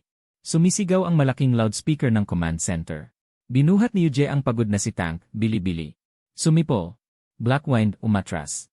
Nakadapa ako sa isang precast slab, hinihingal. Narinig ko ang utos. Naghandang tumayo. Bigla. May dumating na hangin mula sa kailaliman ng mga guho. Ang hangin ay may bahagyang amoy ng gatas. At isang napakahinang, parang iyak ng kuting. Tumayo ang aking mga tainga. Nagmula ang tunog sa ilalim ng mga guho. Ito ay isang elementarya. Ang gumuhong pangunahing gusali ay parang isang malaking libingan. Umatras na ang lahat. Ipinapakita ng mga instrumento na walang senyales ng buhay dito. Ngunit narinig ko. Hindi ako alis. Blackwine, babalik ako, guguho na. Sigaw ni Yuj mula sa ibaba. Lumingon ako sa kanya. Paumanhin. Kapitan. Sa pagkakataong ito, susuwain ko ang utos.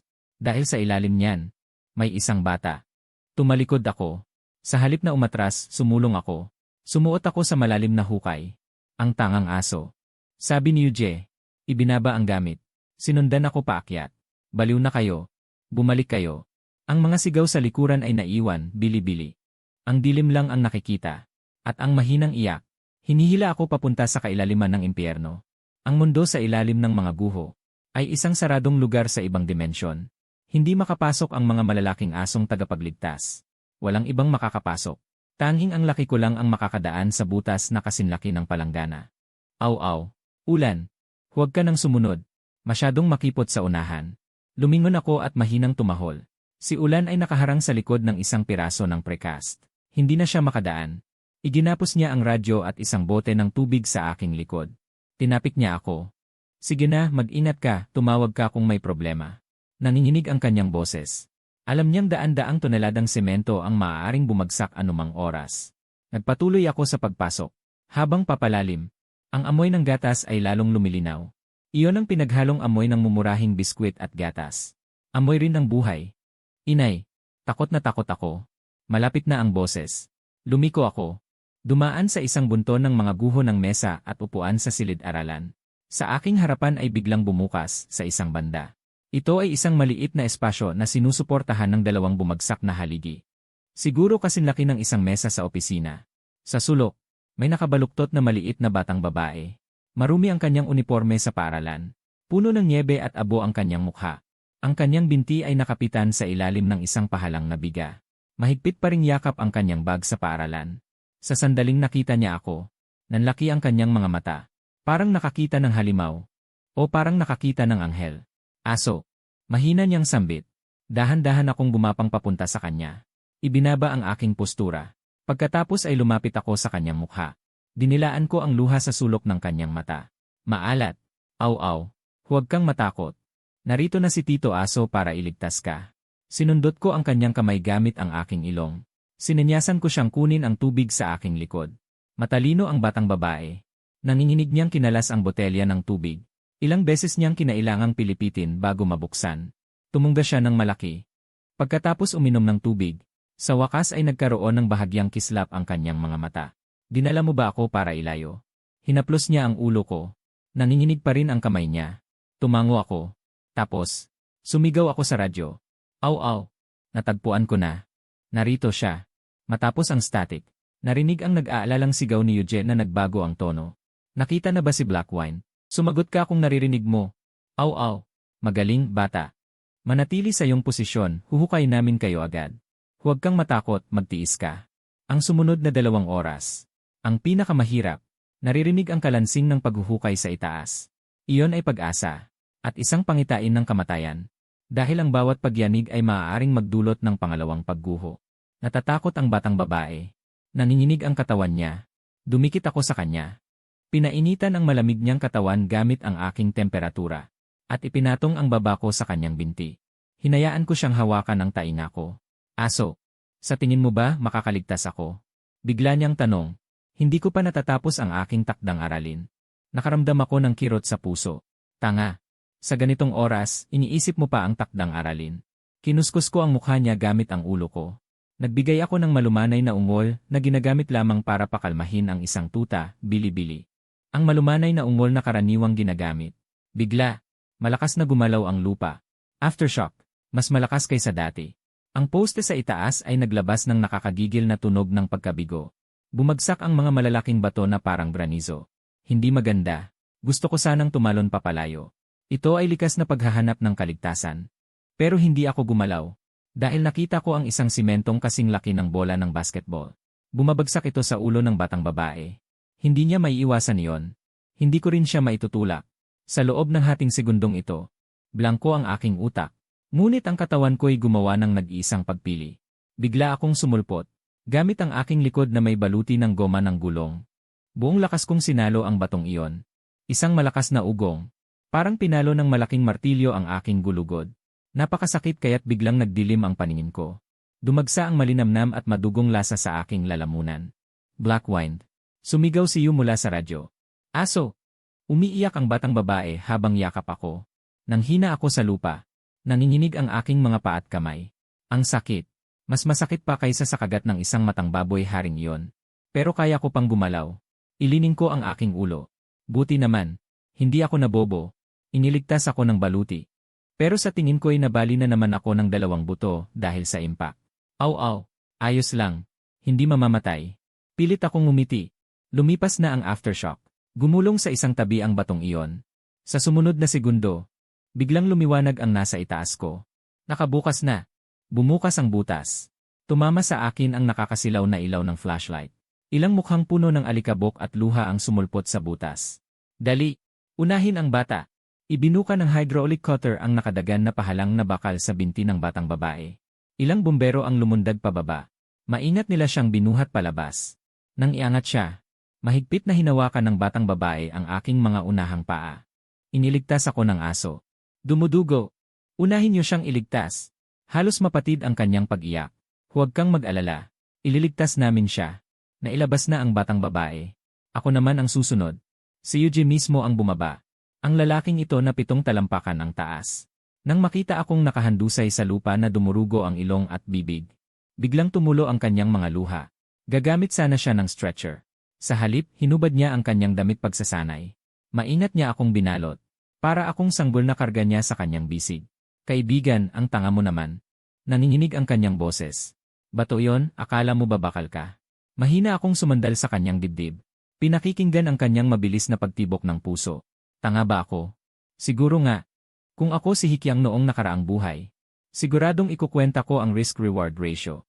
At mapagdedesisyonan kong hindi ito sulit. Pero ako si Hefeng. Ang tungkulin ko ay magbantay. Nang lumabas ako mula sa guho, madaling araw na sa labas. Ang unang sinag ng araw ay tumagos sa alikabok. At tumama sa lupaing ito na punong-puno ng pinsala. Umalinggaw ang kulog ng palakpakan sa paligid.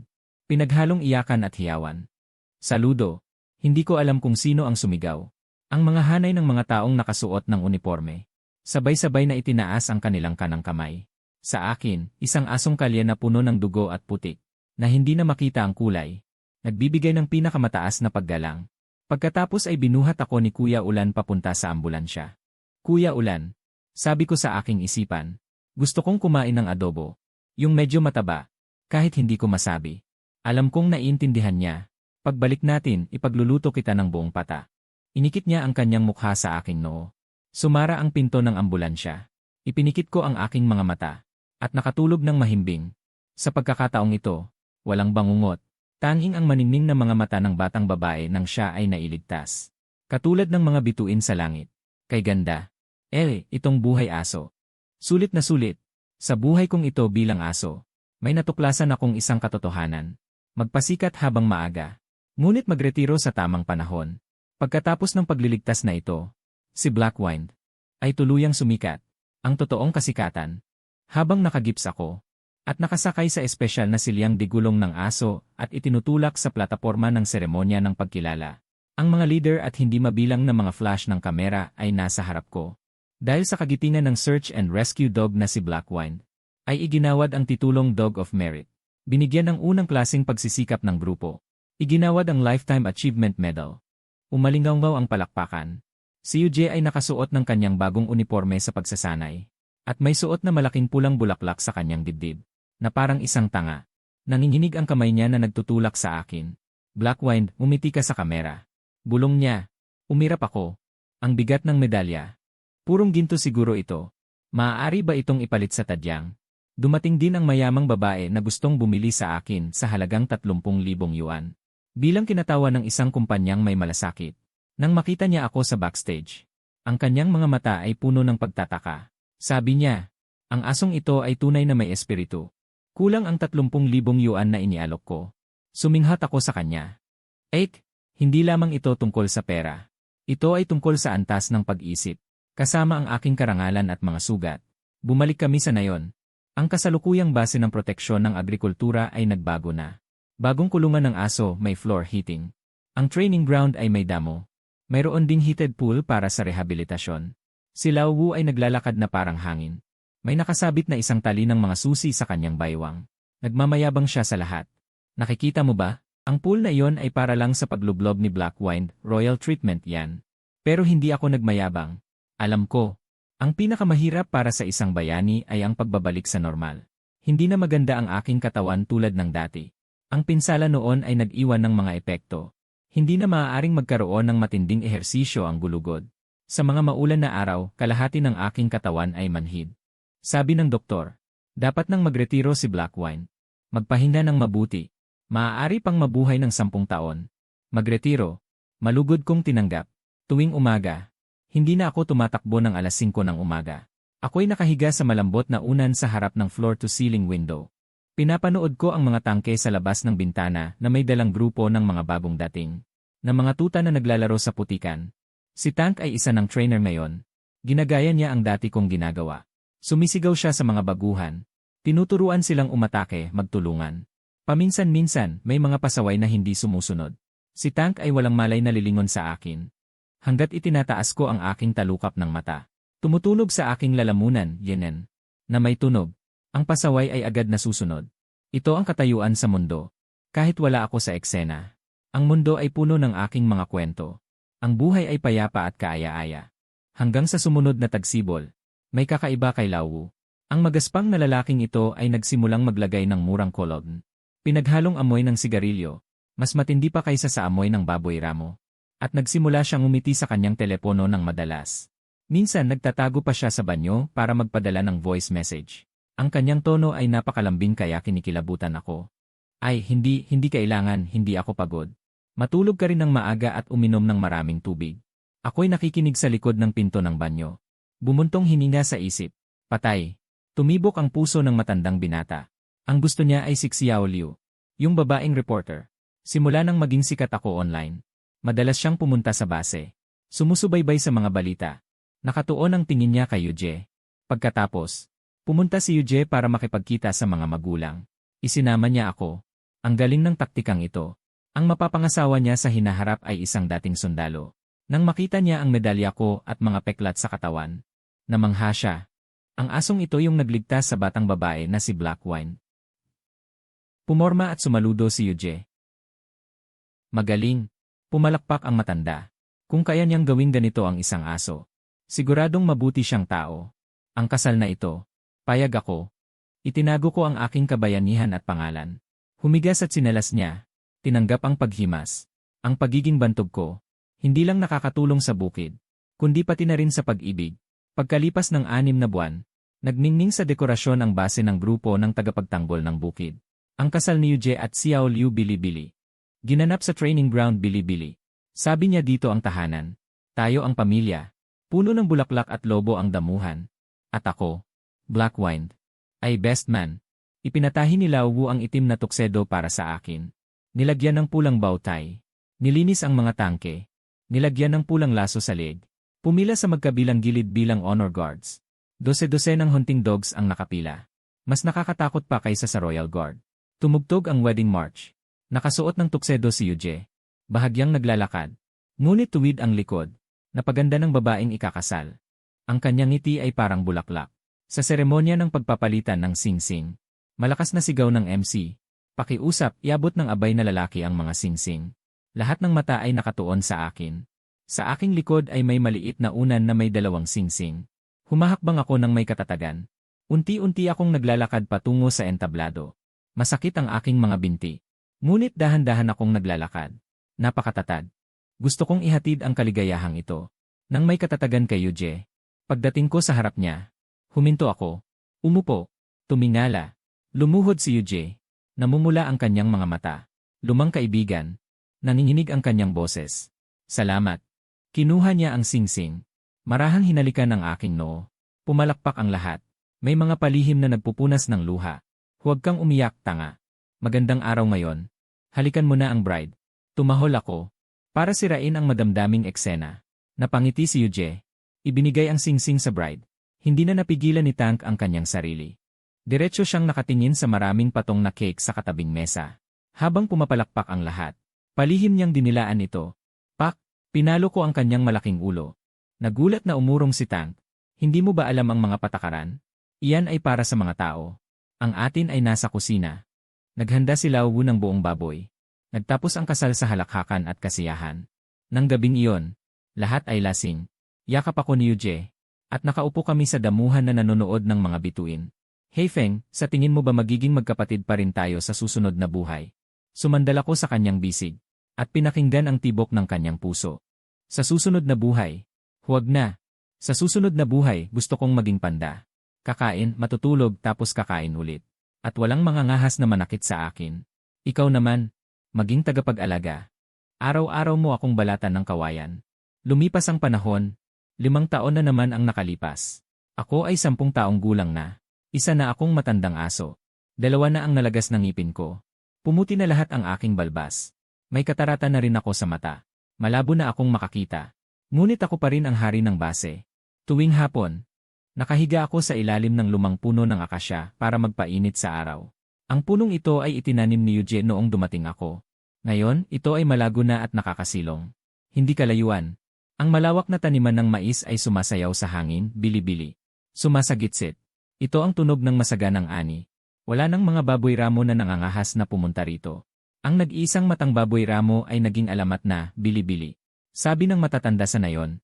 Ang bundok na ito ay pinoprotektahan ng isang banal na aso. Walang kasamaan ang makakapasok. Ikinukuyom ko ang aking mga mata. At dinarama ang init ng araw. Minsan, napapanaginipan ko ang aking nakaraang buhay. Napapanaginipan ko si Hikyang na nagtatype ng code sa isang cubicle, balisa. Nag-aaway para sa ilang libong yuan na bonus. Napakahirap ng kanyang buhay. Parang isang puppet na hinihila ng mga tali. Isa siyang tao. Ngunit nabubuhay na parang aso. At ako ngayon, ay isang aso. Ngunit nabubuhay ng may dignidad ng isang tao. Mayroon akong pangalan. Mayroon akong mga kasamahan. May nagawa akong kabutihan. May pamilya.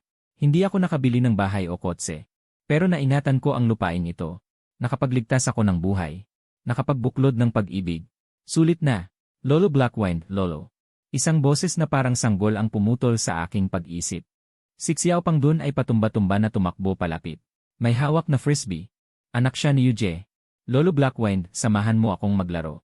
Inihagis ni Zuang ang frisbee. Hindi masyadong malayo ang lipad ng frisbee. Baluktot itong bumagsak sa damuhan. Kung dati ito, tiyak na sasalimbay ako para saluhin ito. Ngayon, tamad lang akong tumayo. Nagpagpag ng balahibo. Dahan-dahan akong lumapit at dinampot ang frisbee. At dahan-dahan ding bumalik. Ibinigay sa kanya.